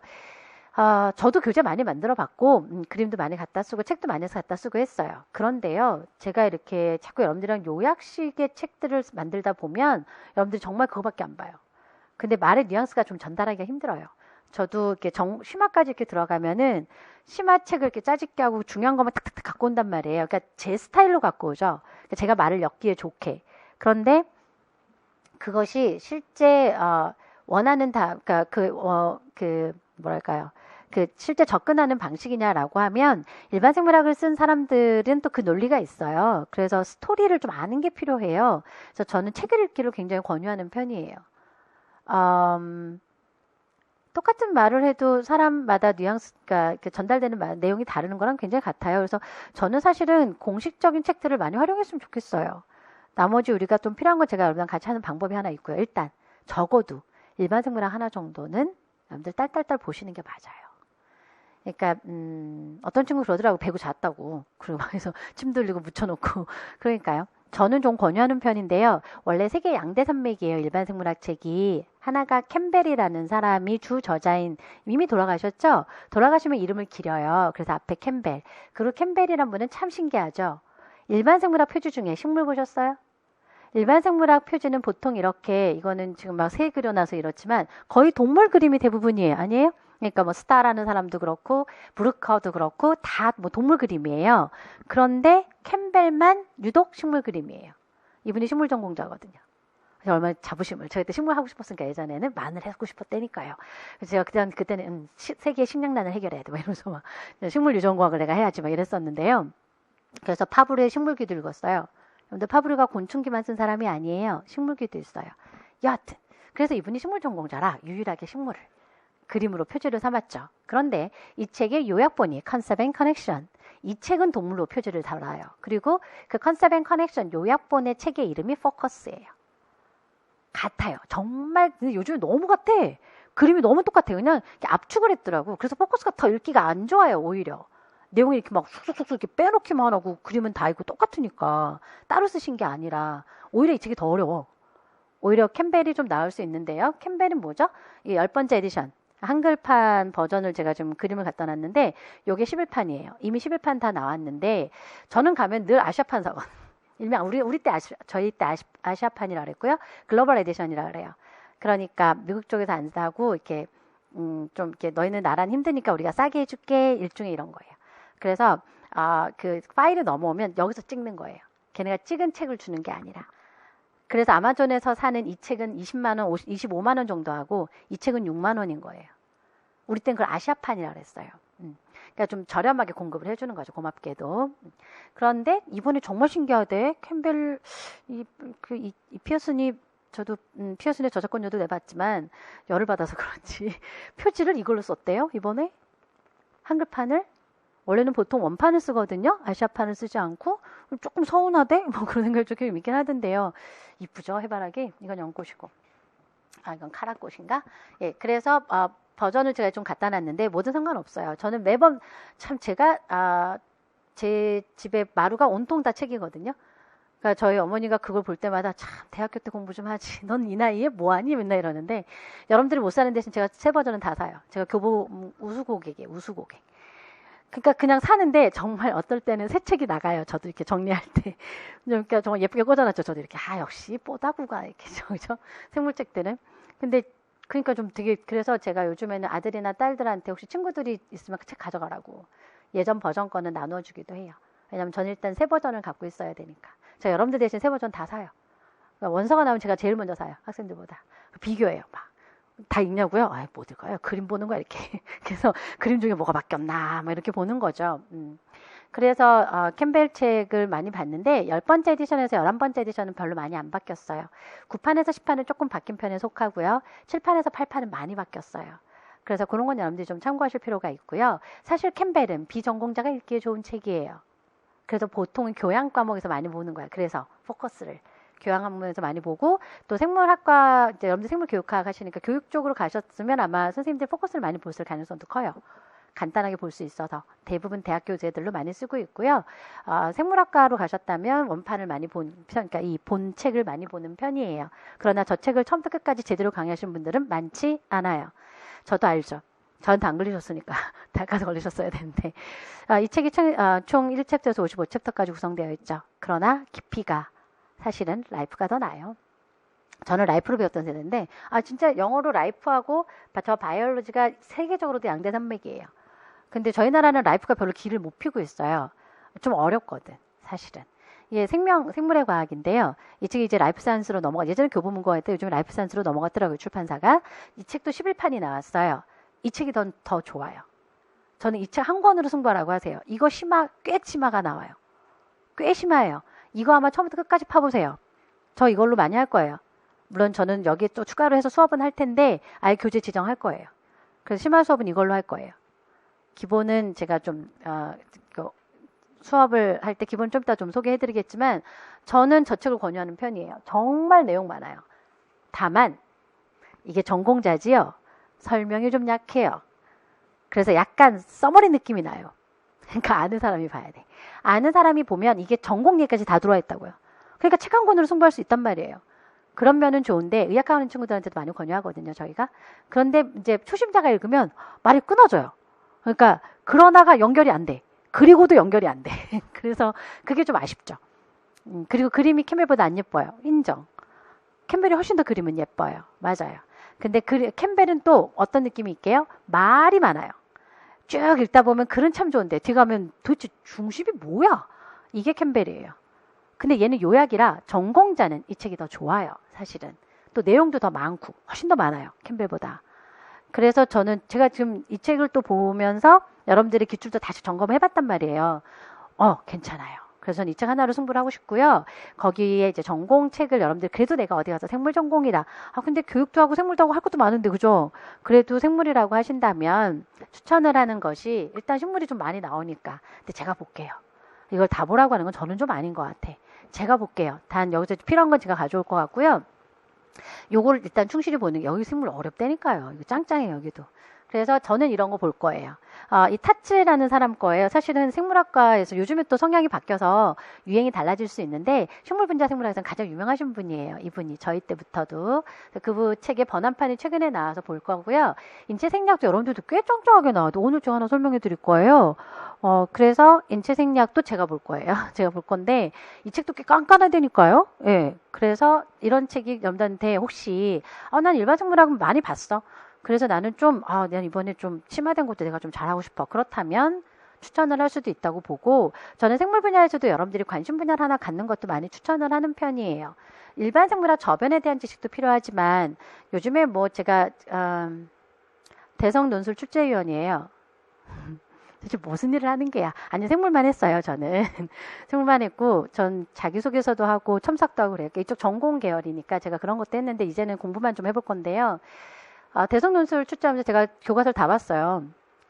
6종 7종 교과서를 다 보는데 그 교과서 바이오 문제를 만드니까 대박입니다. 교과서. 최고입니다.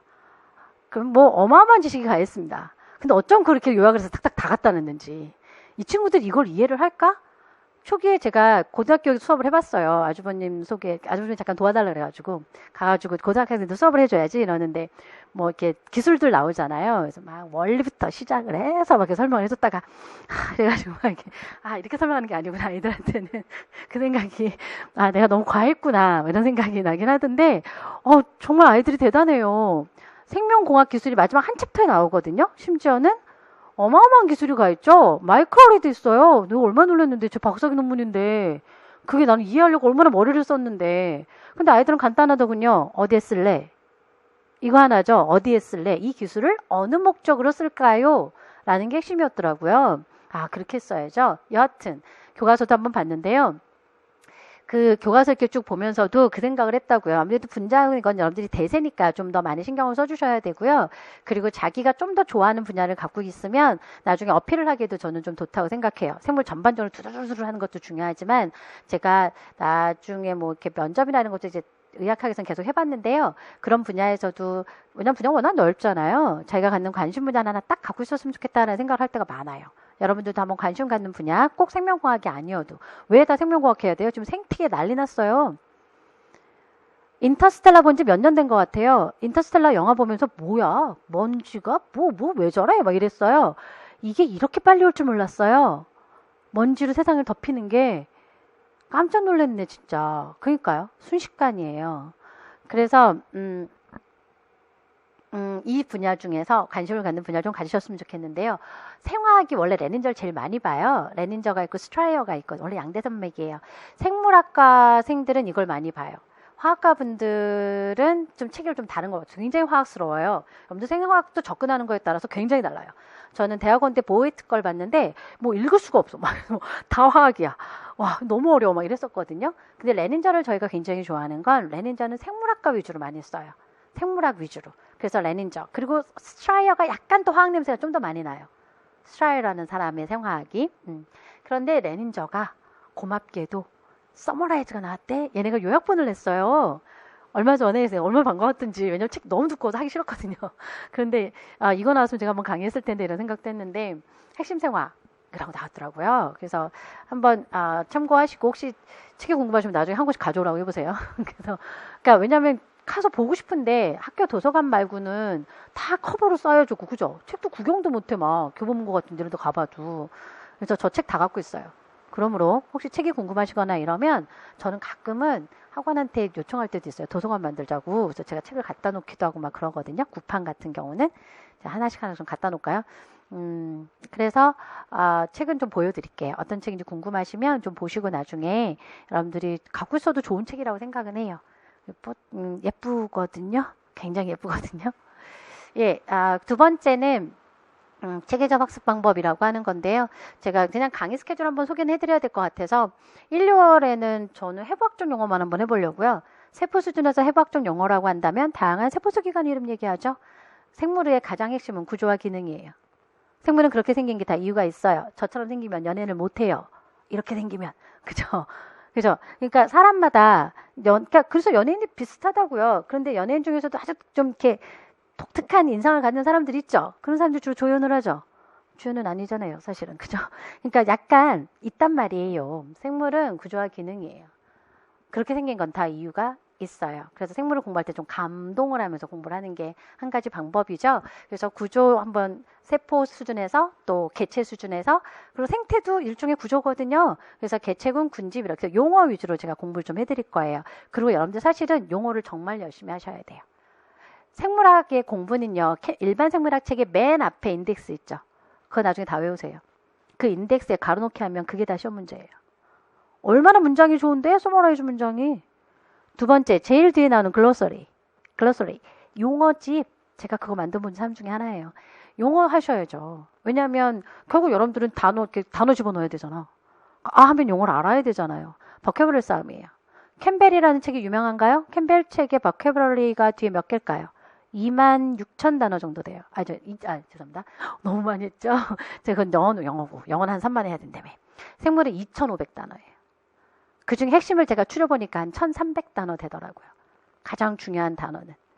그런 거를 잘 생각을 하셔야 돼요. 그래서 일단 용어 싸움이구나. 생물의 용어 싸움은 구조에 대한 용어가 있고 현상에 대한 용어가 있어요. 그래서 일단 그 중에 구조가 먼저라고 해서 제가 구조 공부할 거고요. 그리고 세 분야로 나눠서 할 거예요. 세포학, 분자생물학, 동물생리학, 식물생리학 이렇게 나눠서 해요. 전 한 달씩 끊어서 해요. 이때 제가 전공까지 들어가야 되니까 아까 말씀드린 일반 생물학 책 라이프를 기본으로 해서 나머지 책들을 레퍼런스로 삼아가지고 근데 전공서적은 하나씩 레퍼런스가 정해져야 되지 아니면 책마다 진짜 가지고 있는 내용이 달라요. 제가 그중에서 가장 많이 보는 책을 선정을 한 거예요. 레닌저가 워낙 유명하지만 인체생리학에서는 이 사람이 아마 이름 까먹었다. 실버스톤일 거예요. 그러니까 실버스톤 책이 굉장히 괜찮은 편이거든요. 그래서 저 전공 분야로 나눠서 공부하고 이때쯤 제가 특강을 하려고요. 이건 어쩔 수 따로 좀 시간을 내야 돼요. 여러분들이 저랑 일주일에 한 번만 볼 건데요. 이때 제가 시간을 한 번 더 내서 마무리를 해야 그다음 문풀을 하죠. 그다음 기출하고 유사무형 저 이거 잘한다 그랬죠. 제가 제일 먼저 만들었던 게 MD라는 시험이 공식 시험이라 문제가 좋아. MD 피트 심지어 요즘에 대학에서도 가져가요. 대학 교수님들이 문제를 쓰고 계시더라고. 그래서 MD 피트 그다음에 임용 수능까지 해요. 제가 여기서 같은 문제를 다 모아요. 그런 문제를 항상 만들고 있는데 그걸로 해서 기출문제 풀이를 하고요. 모의고사 하면서 제가 좀 생각을 한 것이 9월부터 보통 모의고사 가더라고요. 그래서 제가 또 초심자잖아요. 이게 초심자답게 선배들이 이렇게 하니까 저도 이렇게 보통 진행을 하게 될 건데 욕심이 나서 이렇게 조금 넣어봤어요. 그러니까 뭐냐면 보통 9월부터 문풀을 쫙 하시더라고요. 근데 문제가 참 좋겠더라고. 한 번에 뭐 10문제, 5문제밖에 안 되잖아요. 저는 MD 같은 경우는 40문제예요. 그리고 전문항 다 출제하는 사람이 저예요. 제가 모의고사 출제위원이기 때문에 감수위원이기도 하고 전 분야 다 출제할 수 있는 사람은 많지 않아요. 그런데 문제도 징그럽게 많이 내봤는데요. 가지고 있는 문제만 해도 3,000문항이에요. 근데 문항수가 마음에 안 들어. 그래서 한 1.5배로 해보려고. 두 가지 해보려고. 단원별로 좀 안 하시더라.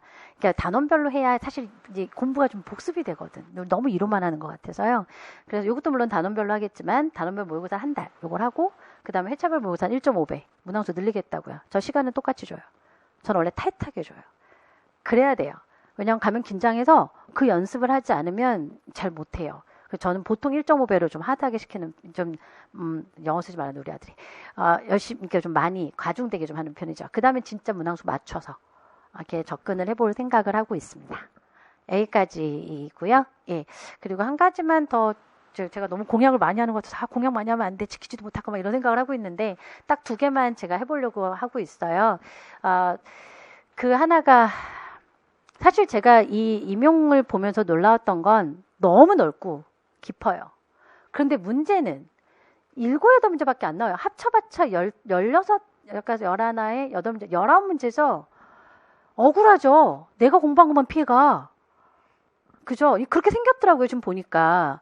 너무한데요, 이거는? 그리고 너무 격가지를 내요. 또 이렇게 내면. 식물하면 호르몬이죠. 거기까진 감사해요.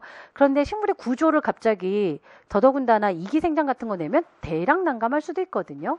그래서 이걸 어떻게 하지? 그런 생각을 좀 했어요. 저는 또 오지랖면서 다 챙겨 직성이 풀리는데, 좀 참아야 돼. 제가 그걸 하면 안 된다고. 그래서 고민을 해봤어요. 그래서 우리가 지금 시대가 어떤 시대예요?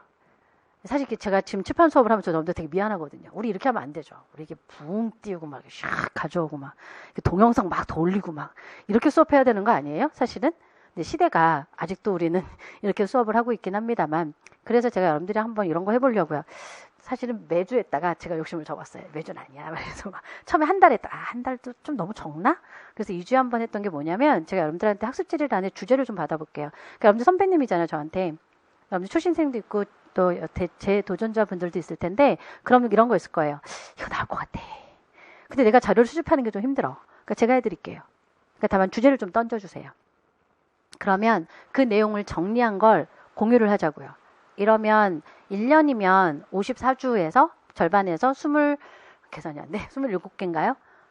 이거는 근데 좀 별도여야 돼. 좀 제가 주저를 올리시면 그 중에서 우리가 맨날 수업하는 거 빼고 할 거예요.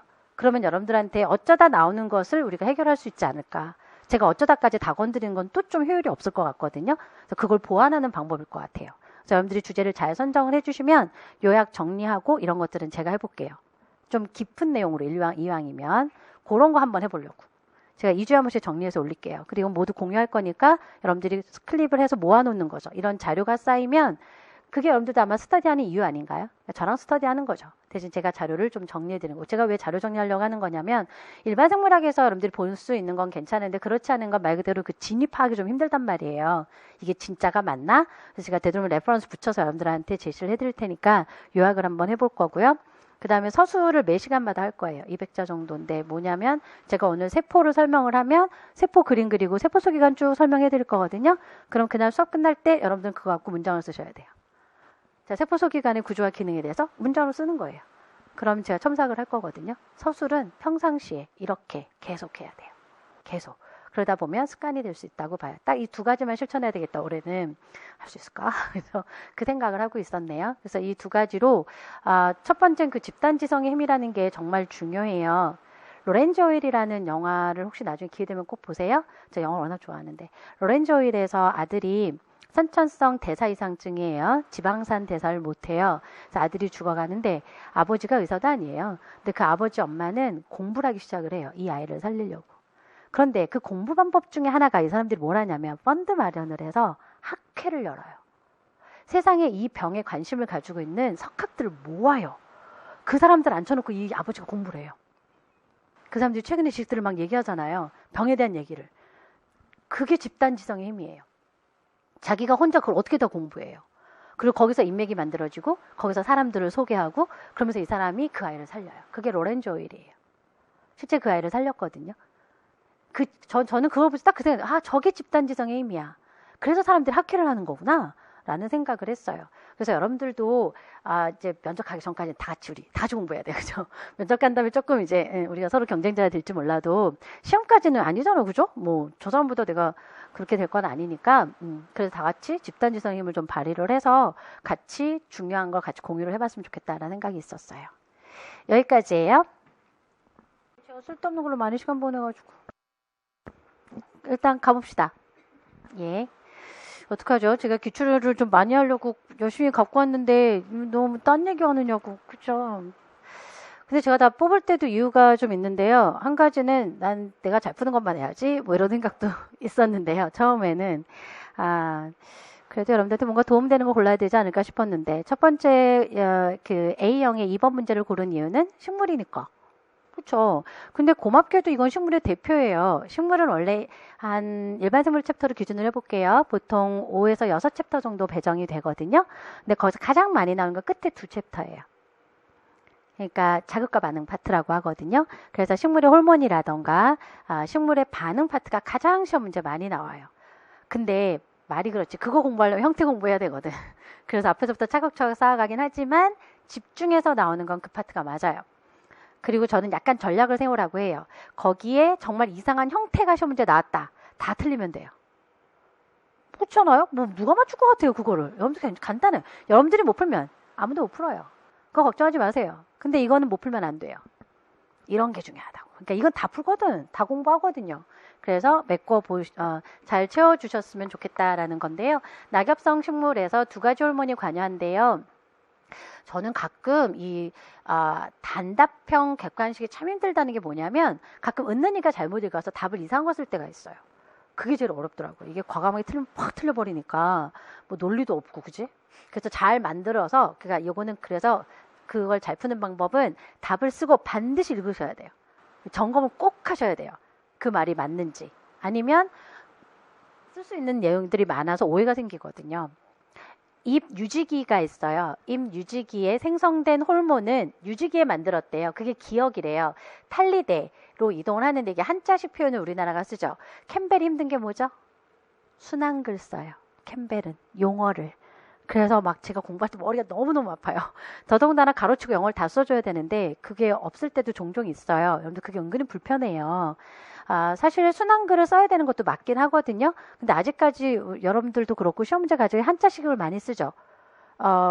그래서 이 떨켜가 한글이야. 떨켜가 한글식으로 쓴 거고 탈리, 잎이 떨어진다 그래서 탈리라는 한자를 쓰거든요. 근데 캠벨은 너무 떨켜만 쓰고 있어서 여러분들이 은근히 좀 불편할 수도 있다는 거 참고해 보세요. 한번 가서 보세요. 거긴 순한글 많이 써요. 왜 그럴까요? 우리나라 의사고시가 그런 거 아세요? 의사고시는 다 순한글로 봐요. 둘렉은 이게 환상근이에요. 종죽은 그게 세로근이에요. 아주 나중에 의학도들이 죽을라 그래가지고 용어를 다 원어 쓰고 한자 쓰다가 다 순한글로 바꿔야 되니까 되게 힘들죠. 저는 그 왜 가운데 귀 이런 건 좀 읽기가 쉬운데 가끔 한자식 표현이 저도 익숙했던 제가 한자 마지막 세대였던 걸로 갔거든요. 사실은 그랬던 경우로 아무튼 탈리로 이동해서 탈리를 방지한대요. 자, 기억이라는 호르몬에 넣을 수 있는 것이 이거는 근데 너무 전형적이거든요. 결국은 탈리를 해석을 보면 탈리를 답은 하나니까 딸리래요. 탈리를 억제했다는 게 핵심이구나 라는 거고 그 이후에 탈리 유도기에는 기억의 생성 또는 수송이 감소하고 니은이 늘어나요. 그러니까 촉진이고 이런 식의 한 현상에 대한 서로 반대되는 작용을 기랑작용이라고 하며 식물 호르몬의 특징 중에 하나가 바로 이 기랑작용이에요. 동물은 기랑작용 호르몬이 인슐린, 글루카곤 그리고 부갑성전 호르몬, 칼시토닌 딱 요거 거기 다야. 그런데 식물은 은근히 많아요. 그리고 식물의 호르몬은 사실 5대 호르몬이 있다가 6대, 7대까지 나와서 지금 7가지 호르몬이 알려져 있거든요. 예, 근데 거의 5대 호르몬이 많이 나오는데 그 호르몬들이 다 현상에 대해서 상호작용이 굉장히 많아요. 그래서 식물이 은근히 어려워요. 그런데 그걸 공부해야 돼요. 식물의 특징이라서. 그래서 이거는 아주 전형적인 시험 문제였네요. 탈리를 억제하는 호르몬이 기억이었고 탈리를 촉진하는 호르몬이 니은이었다면 맞죠? 예, 탈리대에서 세포벽 다당류를 가수분해하는 효소의 활성이 촉진돼서 분리와 탈리가 된대요. 예, 옥신이에요. 얘는 옥신이고 색깔이 얘는 에틸렌이에요. 그죠? 워낙 유명한 애라서 그래서 이 정도만 나오면 정말 감사하겠다라는 생각이 들죠. 자, 이러면 또 가끔 이런 생각도 하죠. 선생님 인돌아세트산 쓰면 안 돼요? 그러니까요. 이놈의 주관식은 그게 문제예요. 옥신의 화학적 이름이 인돌아세트산이라는 화합물이죠. 혹시 그거 쓰는 사람은 없었을까요? 전 있었을 것 같은데. 그러니까 그런 것도 뭐 답으로 처리되지 않을까라는 생각은 드네요. 그리고 에틸렌은 화학기호는 아시나? 혹시 화학기호로 쓰시려나? 근데 그건 좀 조심하셔야 돼요. 인돌아세트산이 IAA라는 약자로 쓰기도 하잖아요. 근데 약자는 그렇게 함부로 막 쓰시는 게 아니에요, 원래. 그래서 약자는 원래 풀어 쓰는 게 기본 예의거든요. 주관식 답안 같은 경우에는. 그래서 차라리 생각 안 나면 한글 쓰시는 게 제일 좋다니까요. 예, 두 번째 가볼까요? 이건 그냥 쉬운 문제였고요. 그래도 식물 호르몬 해야 돼 이런 거. 쉬운 게 어딨어. 지금 여러분들 아까 몇 문제였지? 11문제 중에 하나 맞춘 거 이게 얼마나 중요한 건데 하나씩의 점수를 쌓는 게 중요해요. 세 번째는 PCR. 제가 야 신난다 전공이다 이러고 가져왔나요? 뭐 아니요 워낙 뭐 요즘 분자 기술이 많이 발달돼서 좀 마음에 안 들어서 가져왔어요. 일단 내용을 좀 볼게요. 간단하게 나온 거라고 저는 생각은 해요. 대장균의 DNA 복제 과정이에요. 자, 대장균 찝었죠? 이러면 구분을 하셔야 돼요. 그냥 복제하고 대장균은 달라요. 대장균의 복제라고 하게 되면 DNA 폴리머레이즈가 DNA 중합효소라고 해서 약자로 이렇게 쓰죠. 예, 3가 복제 주효소이고 1이 관여하는 걸로 알려져 있어요. 즉 뭐냐면 DNA 폴리머레이즈는 원액도 쓰고 진액도 써요. 하지만 1, 2, 3 저렇게 쓰면 이건 무조건 세균 거야. 이건 진액이다 쓰시면 틀리세요. 진액 쓰면 틀리세요? 예. 진액 생물은 폴 델타라고 있어요. 이름이 따로 있어요. 그게 중요한 거예요. 그래서 대장균으로 나왔으니까 원쓰리가 나왔겠구나 라는 건데요. 이 원쓰리라는 효소가 5에서 3방향으로 합성을 한대요. 이 5에서 3이 근데 무슨 뜻이에요? 5에서 3 참 많이 쓰는 표현이에요. 이 DNA 이 폴리머레이즈의 특징은 시작을 못 한다는 건데 그건 뭐냐면 저는 이 선으로 쓰는 걸 그래서 별로 안 좋아해요. 분자생물은 다 서열로 써요. 저는 T, A, C, G 이런 식으로 서열 쓴다고요. 그래야 이게 뭔지 알지. 그죠? 그랬을 때 이거에 상보가닥을 합성을 하는 거예요. 그래서 T에 대해서 A가 있는데 이 A라고 하는 아데닌을 가지고 있는 뉴클레오타이드도 5말단과 3말단이 있어요. 왜냐하면 뉴클레오타이드는 리보즈의 탄소 번호잖아요. 그죠? 그래서 5번 탄소에 1번 탄소, 이게 5번 탄소에 인산이 붙고 1번에 염기가 붙거든요. 그리고 3번 탄소에 다음 뉴클레오타이드가 연결이 되는 걸 우리가 5에서 3으로 합성해요 라고 얘기하는 거죠. 그런 것을 줄 알아야 된다고요. 5에서 3으로 합성되는 걸 합성 가닥에 3말단을 신장시킨다라고 써요. 한자식 표현으로 쓰면. 그래서 3말단을 늘리는 거죠. 그래서 G, C 이렇게 해서 늘리는 거예요. 얘가 그래서 3말단 신장이 그런 뜻이지 라는 거죠. 거기까지 했고 그래서 쭉 합성을 하다가 이제 프라이머를 만난대요. 프라이머는 또 저는 사실 서열을 좀 보통 쓰는 편이죠. 그래서 G, A, U, C 뭐 이렇게 뭐가 들어갔어요? U가 들어갔어요. RNA라는 거죠. 그래서 RNA 가닥이고요. 프라이머가. 그리고 그 RNA의 3말단을 신장을 해서 다음 뉴클레오타이드를 합성을 했겠죠. 뭐 T, A, 여기서 자세히 그리면 뭐 이런 것도 그려야 되긴 합니다만 C, G, C 이런 식으로 제가 합성을 했다고 합시다. 자, 그래서 이걸 합성한 건 누구냐? 이것도 오해하시면 안 되지. 이것도 폴3예요. 이것도 DNA 폴3고 이것도 폴3예요. 그래서 폴3가 합성을 하고 있었대요. 그래서 쭉 합성을 해서 여기까지 딱 왔대. 여기까지 딱 왔다라고 하는 것은 여기 염기가 50 그러니까 뉴클레오타이드예요. 원래 50 뉴클레오타이드가 50 베이스 페어가 되는 거야. 염기쌍이 된다고. 염기쌍이. 그래서 50개를 했고요. 100개를 했어요. 그래서 총 150개를 만들었어요. 얘가. 그리고 여기 10개짜리의 프라이머가 있었고요. 그리고 뒤에 40개째, 뭐, 숫자 들어갔다는 면에서는 저도 인정을 해줘, 이거를. 자, 그래서 여기까지 했대. 근데 얘가 100개를 다 만들었다고.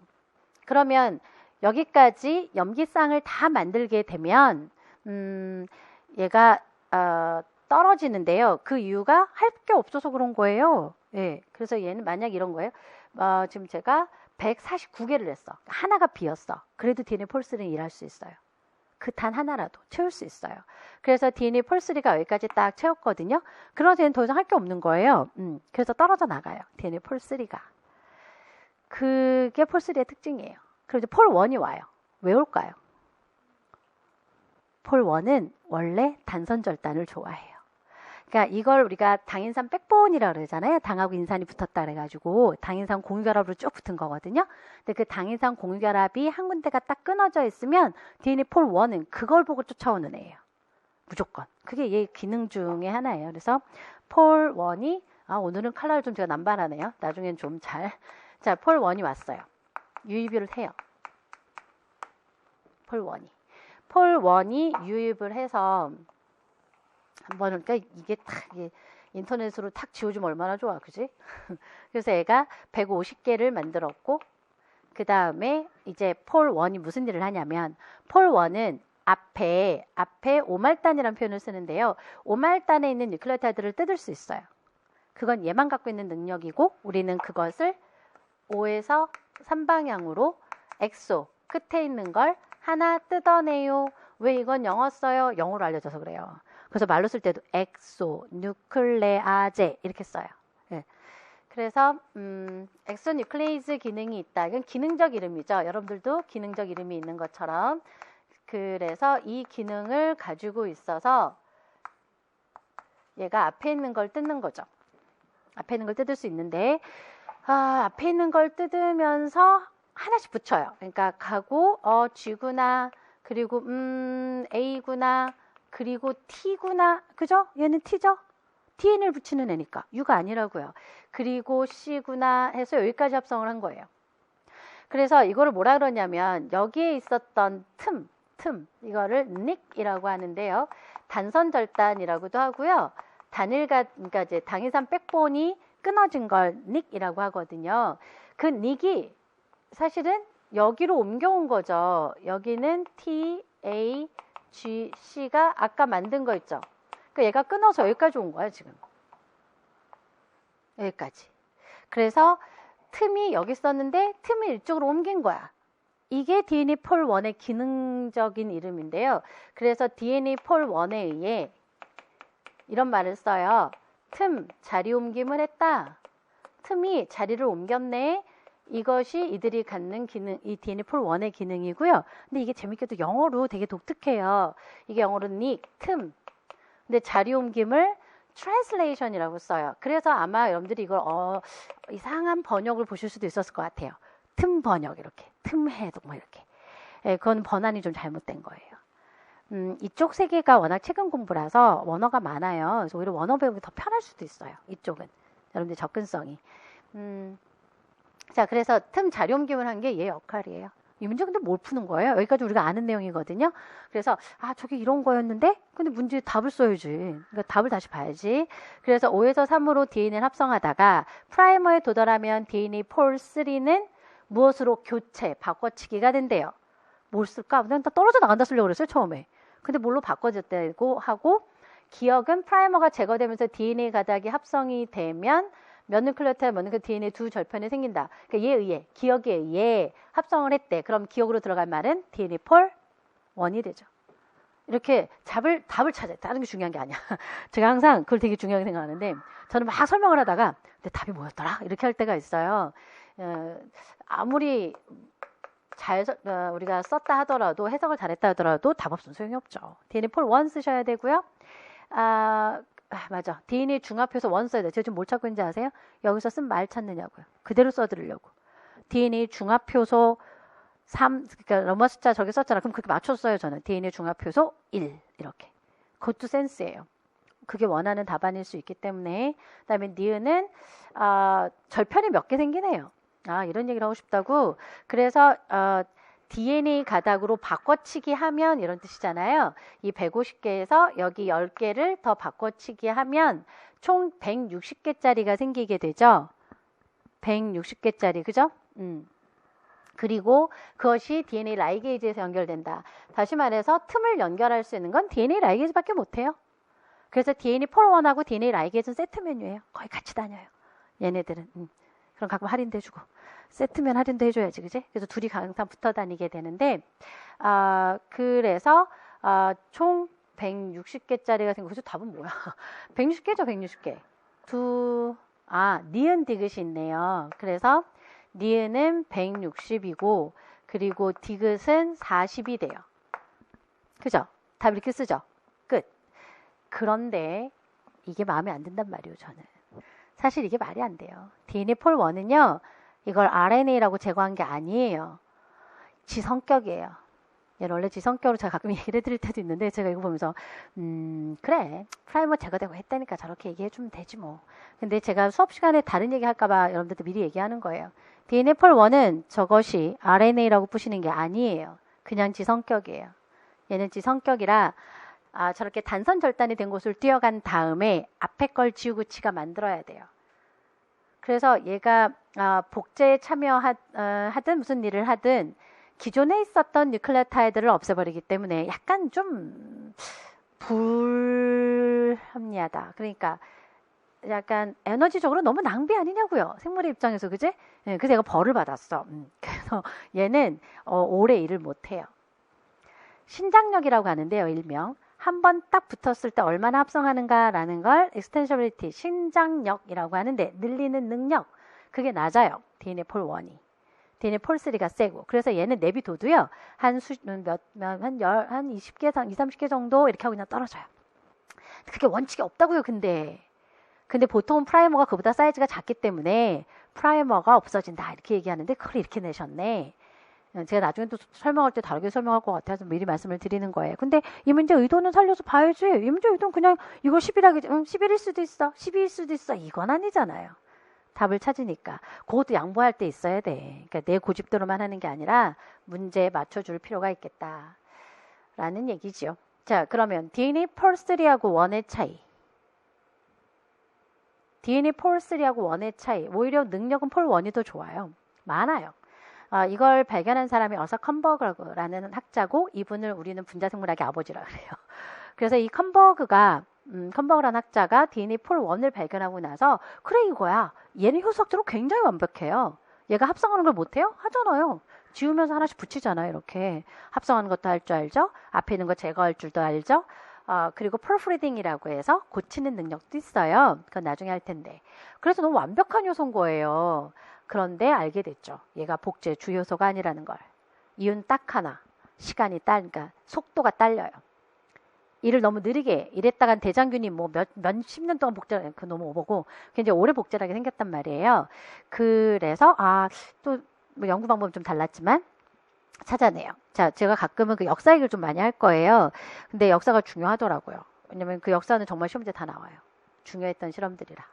자, 그래서 폴3는 신장력이 굉장히 좋고요. 폴1은 떨어지는 이유는 슬라이딩 클램프라는 거 하나 차이예요.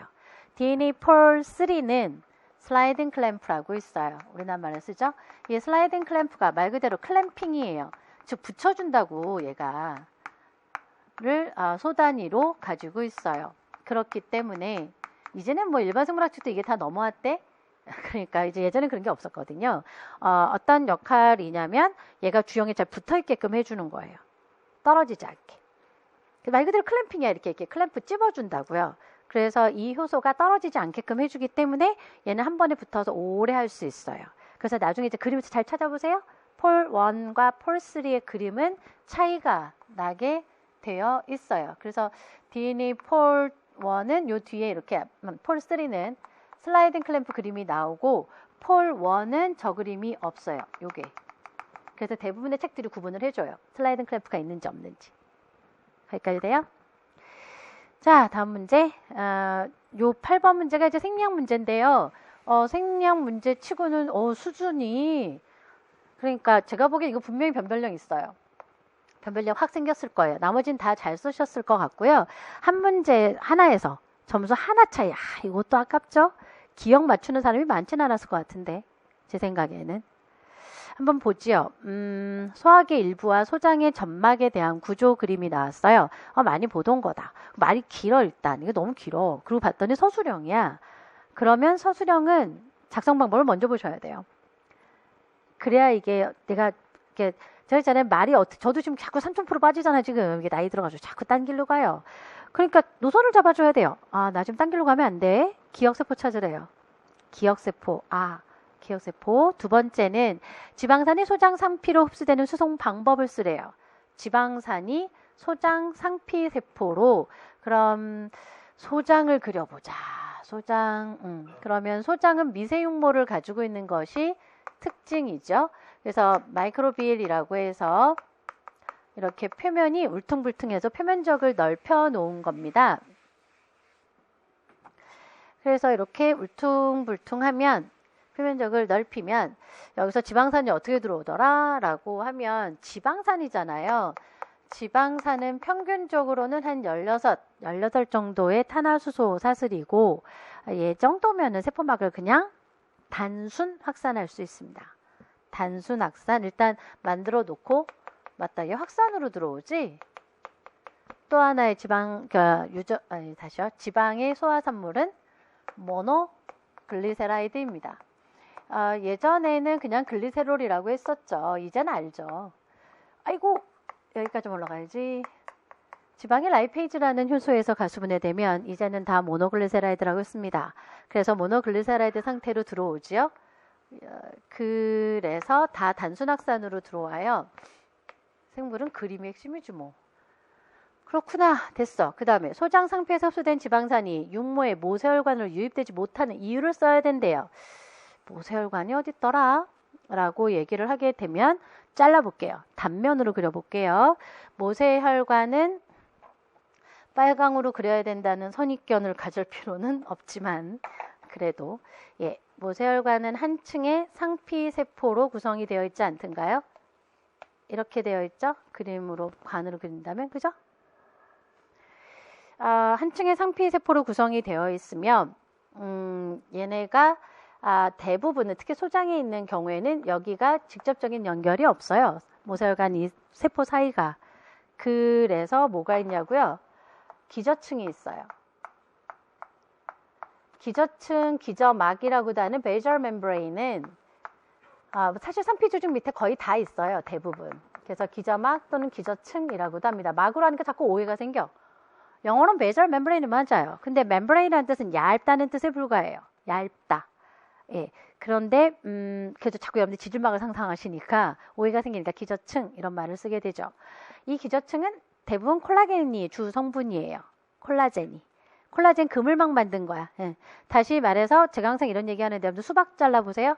수박이 이렇게 잘랐어. 그냥 들고 가보세요. 어떻게 들고 가 이렇게 잘라가지고. 그러니까 뭐가 필요해요? 쟁반이 필요하지. 기저층의 쟁반 같은 애예요. 예. 그래서 밑에 받쳐주는 그런 역할을 하죠. 그 옆에 유미간, 림프간. 림프간이 좀 큰 말이고 유미간이 좀 작은 말이에요. 유미간에는 그러니까 관의 그림을 이렇게 그려요. 뭐야? 포개 놓은 거예요. 포개 놨어요. 그래서 얘네는 기저층이 없어요. 포개졌으니까. 저는 늘 얘네들을 나중에 수업 시간에 얘기하지만 이렇게 비유를 해요. 뭐로 비유하냐면 마트 가가지고 상자 포장하는 거야. 상자 포장. 상자 2개 딱 겹쳐서 테이프 팍 붙이는 거. 그게 이거야. 그 테이프 안 붙이고 이렇게 겹치기 전에 상자가 어떻게 끼워 넣어가지고 만드는 거. 그게 얘야. 돼요? 예. 그래서 얘는 유미간. 작은 림프관을 유미관이라고 하죠. 얘는 모세혈관이고요. 시간이. 모세혈관. 자, 그러면 이제 지방의 얘기 좀 해봅시다. 전 이 문제가 조금 이상하거든요. 자, 지방산이 소장 상피로 흡수되는 수송 방법을 써봐라. 지방산이 그냥 확산으로 가지? 그림의 위치가 이게 중요한 거야. 그래서 어떡하지? 예, 확산으로 가죠, 뭐. 확산으로 가서 어디로 가지? 뻑 뚫고 들어갈 수도 있지 않나? 가능해요. 지방산은 사실은 모세혈관으로 확산되고 이동할 수 있어요. 사실은. 근데 이 문제는 그걸 낸 것 같지가 않아요. 이렇게 봤더니 지방산이 육모의 모세혈관으로 유입되지 못하는 이유를 쓰래잖아. 못하는 걸. 맞아. 그러면 어떻게 되더라? 그랬더니 저희가 약자로 잠깐 써볼게요. 이들은 다시 지방이 돼요.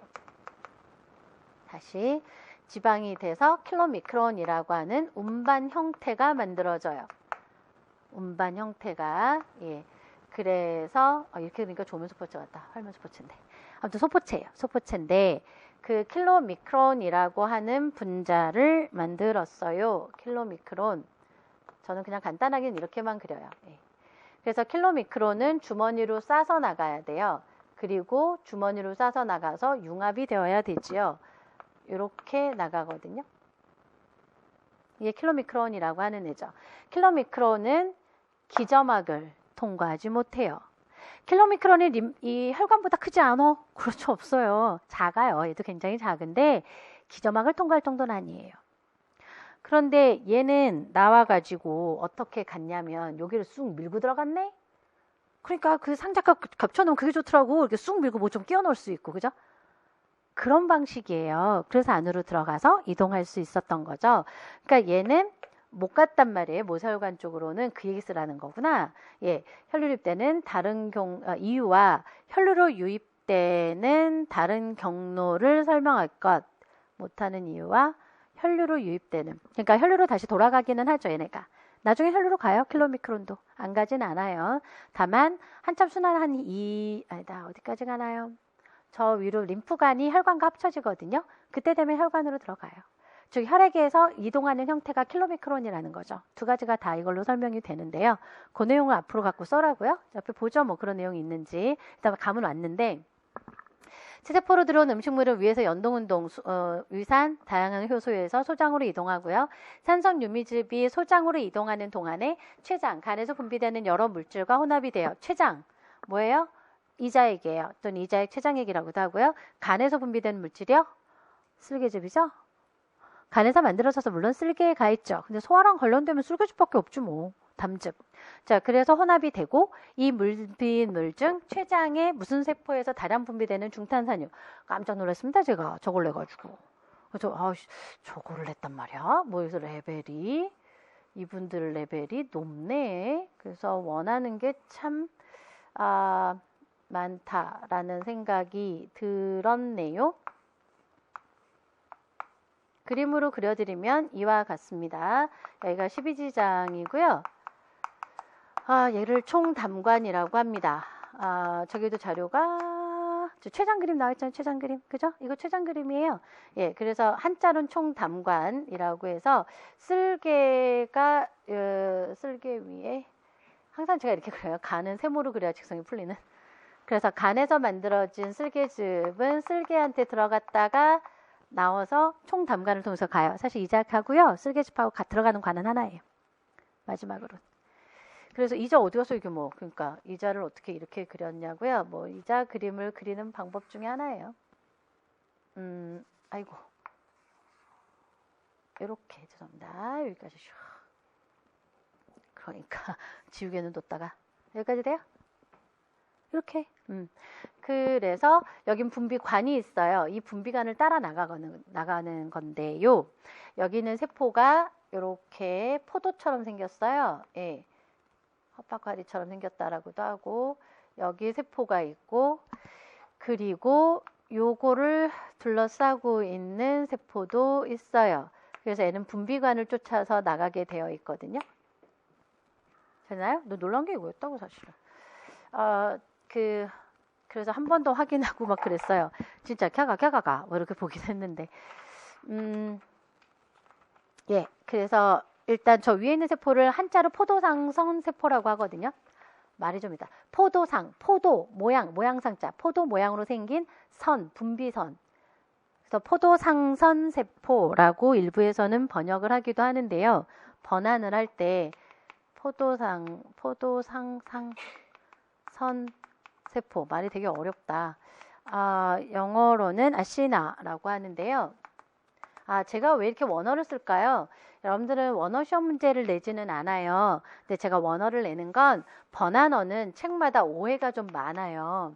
그래서 제가 원어를 써드리는 것 뿐이야. 예. 원어 써주면 점수 더 주려나? 객관식 더 줬으면 좋겠다. 그죠? 왜냐면 정확하게 써주는 거니까. 오해 없이, 그지? 그 사람들도 번호를 잘못하면 어떡해. 제가 원래는 저쪽 이제 편입을 할 때도 생물 편입할 때는 되도록이면 원어 쓰라 그래요. 교수님들 그런 거 좋아한다고. 근데 여러분들은 그런 건 아닌 것 같죠? 자, 그래서 근데 오해가 될 단어들이죠. 특히 포도당선과 전공 영어는 저는 영어 써줘도 좋다고 봐요. 전공 단어는 정말 번안이 엉망이에요. 난리도 아니에요. 책마다 다 달라요. 그것도 센스예요. 근데 스펠이 이렇게 한번 쓰지 마요. 괜히 그지? 그분들도 그 스펠을 체킹하시진 않겠지만 이게 관세포라 그러거든요. 그래서 제가 정말 덕투셀이야? 그걸 정말 저도 오래간만에 봐가지고 관세포를 알고 있긴 한데 그래서 깜짝 놀랐네. 저는 이걸 왜 설명을 하냐면 서로 세포가 다르다는 개념으로 제가 소개를 해드려요. 왜냐하면 관세포를 자극하는 건 세크레틴이고 포도당선세포를 자극하는 건 콜레시스토키닌이거든요. 서로 세포가 달라요. 그러니까 만들어내는 애도 다른 거죠. 그래서 이 관세포가 중탄산염을 분비를 합니다. NHC를 분비하고 누구 자극으로? 세크레틴 자극으로. 그리고 아까 말씀드린 얘는 소화효소액을 분비하는데요. 소화효소는 한꺼번에 여기서 나갑니다. 예. 그러니까 소화효소가 나간다고, 소화효소가. 그런데 CCK, 콜레시스토키닌 판크레오즈민은 이렇게 약자로 쓰기도 합니다. 나중에 플라임스라면 좀 챙겨보겠지만. 그러네. 관세포 나왔어요, 관세포. 제가 보기엔 이거 변별력 생겼어요. 이거는 물론 이제 여러분들은 제가 지금 여러분들을 다 아직 여러분들 선배님들 다 못 봐서 그죠? 그 다 하고 가긴 할 것 같긴 해. 근데 이게 좀 지역적 용어거든요. 많이 쓰는 용어는 아니거든요. 그래서 분명히 열에 10명이 다 썼을 리는 없어요. 이거는. 그리고 포도당선이면 또 몰라. 이 관세포가 나왔어요? 어떻게? 자, 그랬네요. 앞으로는 이런 것도 우리가 공부해 가도록 하죠, 뭐. 그리고 몸 전체에 퍼진다. 이제 다 마무리해 볼까요? 기억세포 쓰는 건 해드렸고요. 지방세포가 흡수되는 방식은 말로 쓰라가 서술을 하려면, 그죠? 예, 그래서 기억 관세포는 그 위 12지장의 pH가 산도가 감소되었을 때 분비되어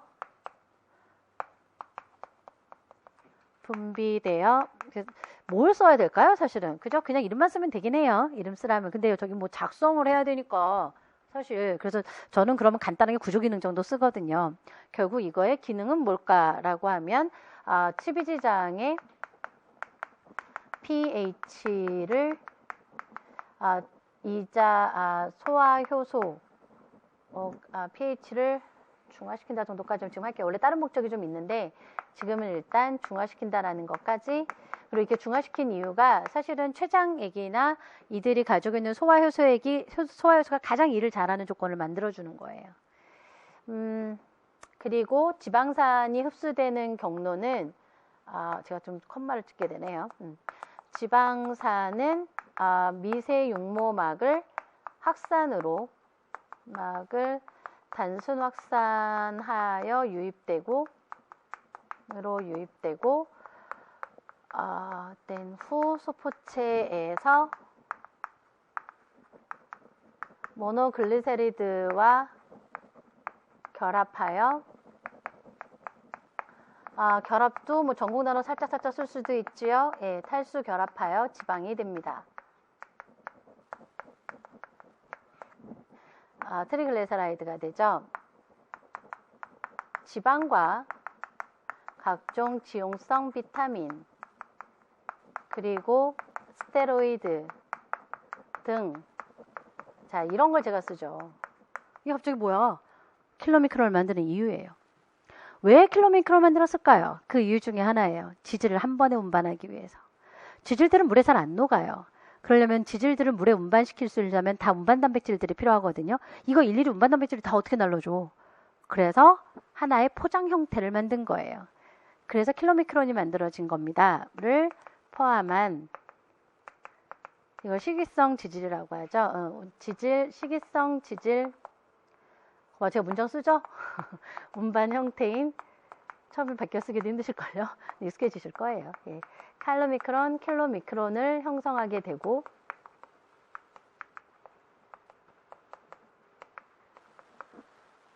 예. 이렇게 해서 나가는 거예요. 이 킬로미크론은 엑소사이토시스인데요. 외포작용으로 나가요. 예, 외포작용으로 소장 상피에서 와 진짜 쓴다 제가 그죠? 아이고 제가 이쪽 경계를 필요해. 다 안 쓸리고 이 옆면을 소장 상피 세포에서 방출된 자 이렇게 주관식이란 자기 자랑을 막 하는 거야. 제가 지금 하나 건너 하나씩 전공 단어를 쓰고 있어요. 안 그래요?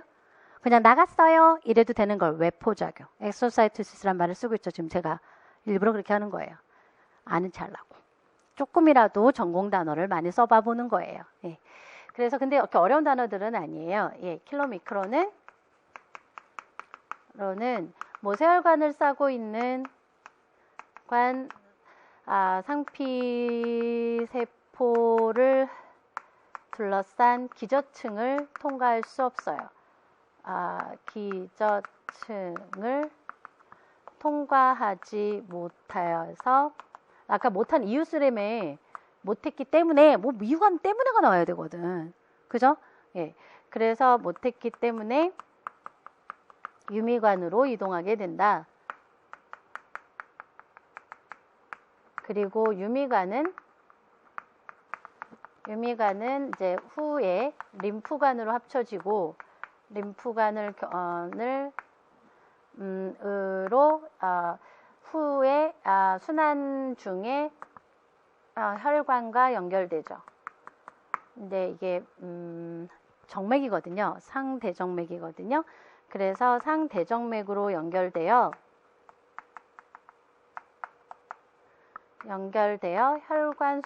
되어 혈액으로 지질을 수송하게 된다.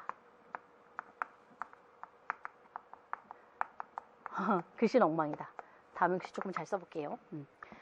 오늘 마음이 급해서 제가 준비한 거 너무 많고 어떡해. 이런 식이야. 주관식 제가 금방 쓰죠. 주관식은 습관이라고. 습관. 그러니까 저처럼 쓰다 보면 써요. 근데 막상 이게 습관이 안 되면 A 다음에 뭐 쓰지? B 다음에 뭐 쓰지? 계속 이렇게 되거든요. 그래서 매번 쓰는 연습을 좀 하는 게 도움이 되지 않을까라고 하는 거예요. 물론 이게 가장 정답일까요? 아니죠. 써놓고 나면 또 좀 고치고 좀 더 첨삭하고 다듬게 돼요. 그러다 보면 단 한 번이라도 여러분들이 빨리 쓸 수 있게 되죠. 핵심 용어들을. 어떡하지? 시간이 다 됐는데. 그죠? 저 이 사인 들어오는 것 같아요. 이게 자르란 얘기거든요. 방송인도 아닌데. 어떻게 제가 하나만 해드릴게요. 딱 하나만 해드리죠. 딱 하나만 얼른 할게요. 딱 하나만. 어떻게 제가 이거 풀어드리고 싶었는데 나 뒤에 진짜 이런 거 해주고 싶었는데 그치? 이건 여러분들 조금 나중에 아셔야 되기도 하니까요. 제가 뭐 해드릴까요? 이것만 해드릴게요. 딱 이거 하나만. 2번이 로지스틱 생장곡성과 관련되는 생태 문제죠. 이 문제를 좀 궁금해 하실 것 같아서 제가 이 문제만 얼른 풀어드리도록 하겠습니다. 자, 이게 지금 DT분의 DA는 Rmax분의 이게 성장률이거든요. 이 그래프는 S자 커브를 나타냈을 때의 여기는 개체 시간이고 Y축이 개체군의 크기예요. N이라고 하는 거고요. 그래서 각 N에 해당이 되는 DT분의 DN이 기울기예요. DN이. 그래서 이 기울기를 지금 수식으로 나타내고 있는 거거든요. 자, 얼른 마무리해 볼게요. 이거 연립방정식 푸시면 돼요. 그래서 그래요. 이거 혹시 연립방정식으로 다들 하셨을까라는 생각에 어떻게 푸시면 되냐면은요. 이 접근 감각이 하나 필요하세요. 저걸 어떻게 풀까라고 했더니 이 생각이 나는 거죠. 저기 지금 R max 값이 지금 나와 있잖아요. 저건 최대값이고 나머지는 R 값이라 이렇게 하시면 돼요. 그러니까 개체당 생장률을 해볼까요? 개체당 생장률은 n분의 1로 나누는 거예요. n분의 1로. 그래서 n분의 1분의 dt분의 dn은 n분의 1분의 지금 저 공식을 집어넣으면 Rmax에 왜냐하면 수식이 연결이 돼야 되니까 이거하고 Rmax에 1 마이너스 K분의 N 이렇게 되거든요. 제가 왜 이걸 이렇게 나눴냐면 얘가 R 값이기 때문이에요. 얘가 그때그때의 R 값. 자연 증가율을 얘기하는 거라서. 그래서 얘가 R이고 얘는 R max 값이잖아. 이제 나왔네. 이러면 이제 공식이 하나 완성이 된 거고 여러분들은 이제 어떻게 하시면 되냐면 대입을 하시면 돼요. 그러니까 0.338이라고 하는 값은 n이 6일 때 나오잖아요. 죄송합니다. 이게 n분의 1이 지워질 텐데 내가 공식 하나 빼먹었잖아. 급해가지고. 여기가 Rn이 있었잖아요. 아이고 죄송합니다. 얼른 할게요. 나 맨날 이래. Rmax에 n에 1-k n분의 k예요. k분의 n이에요. 다 했어. 그래서 여기 n하고 여기 n이 지워져요. 그래서 이게 지금 원하는 첫 번째 공식의 답안이에요. 그래서 n이 지워지니까 1-k분의 n이다. 일단 먼저 이걸 구하셔야 돼요. 그리고 여기다 대입을 하셔야 돼요. 그래서 여기가 6에 여기는 0.338은 Rmax에 곱하기 1 빼기 K가 내가 구하고 싶은 거잖아. 그리고 여긴 6이죠. 그러니까 하나 갖고 못 구하겠죠. 하나 더 넣는 거예요. 두 번째를 넣으면 0.260은 Rmax에 제가 이온이차 연립방정식이라고 K분의 12를 넣어서 그죠? 이걸 Rmax 값을 맞아 여기다 대입해서 푸는 거예요. 대박이었어요. 그래서 저도 이거 한동안 쳐다봤어요. 어떻게 풀더라? 이거 한참 보다가 갑자기 딱 그 생각이 났죠. R이 뭐더라? 이런 생각이 들더라고요. R이 개체당 생장률로 해석을 하는 거거든요. R이. 요걸 아셨어야 되고 이렇게 가시면 K는 32 값이 나오고요. 그리고 Rmax는 0.416이 돼요. 0.416. 돼요? 재밌더라고요. 이렇게 해서 이온 2차 연립방정식을 푸는 문제를 내더니 뒤에 보시면 이것도 여러분들이 방정식을 활용해서 푸는 문제였어요. 이 문제도 여러분들 방정식 같이 푸셔야 돼요. 그래서 다른 건 아니었는데 계체군 두 번째 거 말이에요. 나 있죠, 나에서 계체군의 크기가 얘는 200이다? 그래 놓고 얘 구하래. 그러니까요. 그걸 어떻게 구하냔 말이죠. 그걸 원론으로 갖고 구하시면 돼요. 원론으로. 그러니까 개체군의 대립유전자의 빈도를 구하는 방식은 전체 개체수에 대해서 그러니까 가장 궁금해하실 문제일 것 같아서 그러니까 밑에 것만 해볼게요. 그러니까 2가 AA이고 3번이 AS인데 얘를 어떻게 구해요? 라고 얘기를 하잖아요. 얘가 200개체만 주어졌는데 전체가 1000이고 이거 구하는 방법은 지금 PA의 S의 빈도는 0.8이죠. 하디 와인버그 평형을 만족시키게 되면 A의 빈도는 0.2가 되고요. HY 평형이면 그죠? 그러면 이 평형일 때 예상되는 PAA의 값은 얘를 제곱으로 구하시면 돼요. 그래서 0.04로 구하는 거다. 근데 문제는 이거였어. 여기서 이 값은 어떻게 되죠? 라고 누가 물어보면 이 값을 구하는 방법은 전체 여기서 PA의 빈도를 활용을 해보시는 거예요. 여기서 PA의 빈도는 그냥 더하는 거니까 0.2인데 이 빈도를 구하는 방법은 1000개체가 각각 대립인자를 2개씩 갖고 있는데 얘는 A를 2개 갖고 있잖아요. 그러니까 얘 개체수를 제가 2라고 했다면 저 개체수는 A를 2개 갖고 있고 이 개체수는 A를 하나 갖고 있는 거야. 이렇게 구하는 거야. 이게 원론이거든. 이건 하디 와인버그 평형 아니어도 구하는 거거든. 그지? 그러니까 이걸로 구한 값과 하디 와인버그 평형으로 구한 값을 비교하는 거예요. 대박이죠? 제가 보기에는 한 사람이 낸 거야. 이런 거지. 이게 숫자 좋아하면 꽂히면 그냥 계속 내고 싶은가 봐요. 그래서 이렇게 내지 않았나라는 생각이 드네요. 사실은 몇 개 더 문제를 준비한 것도 있기는 한데 참아야지. 그래서 여기서 2의 값은 100이에요. 100. 답은 드려야죠. 궁금하실 테니까. 그리고 얘한테서 예측되는 1000개체가 1000이니까 얘는 여기서 AA의 개체수는 400이고요. 400이야? 40이야? 40이죠. 40. 되죠?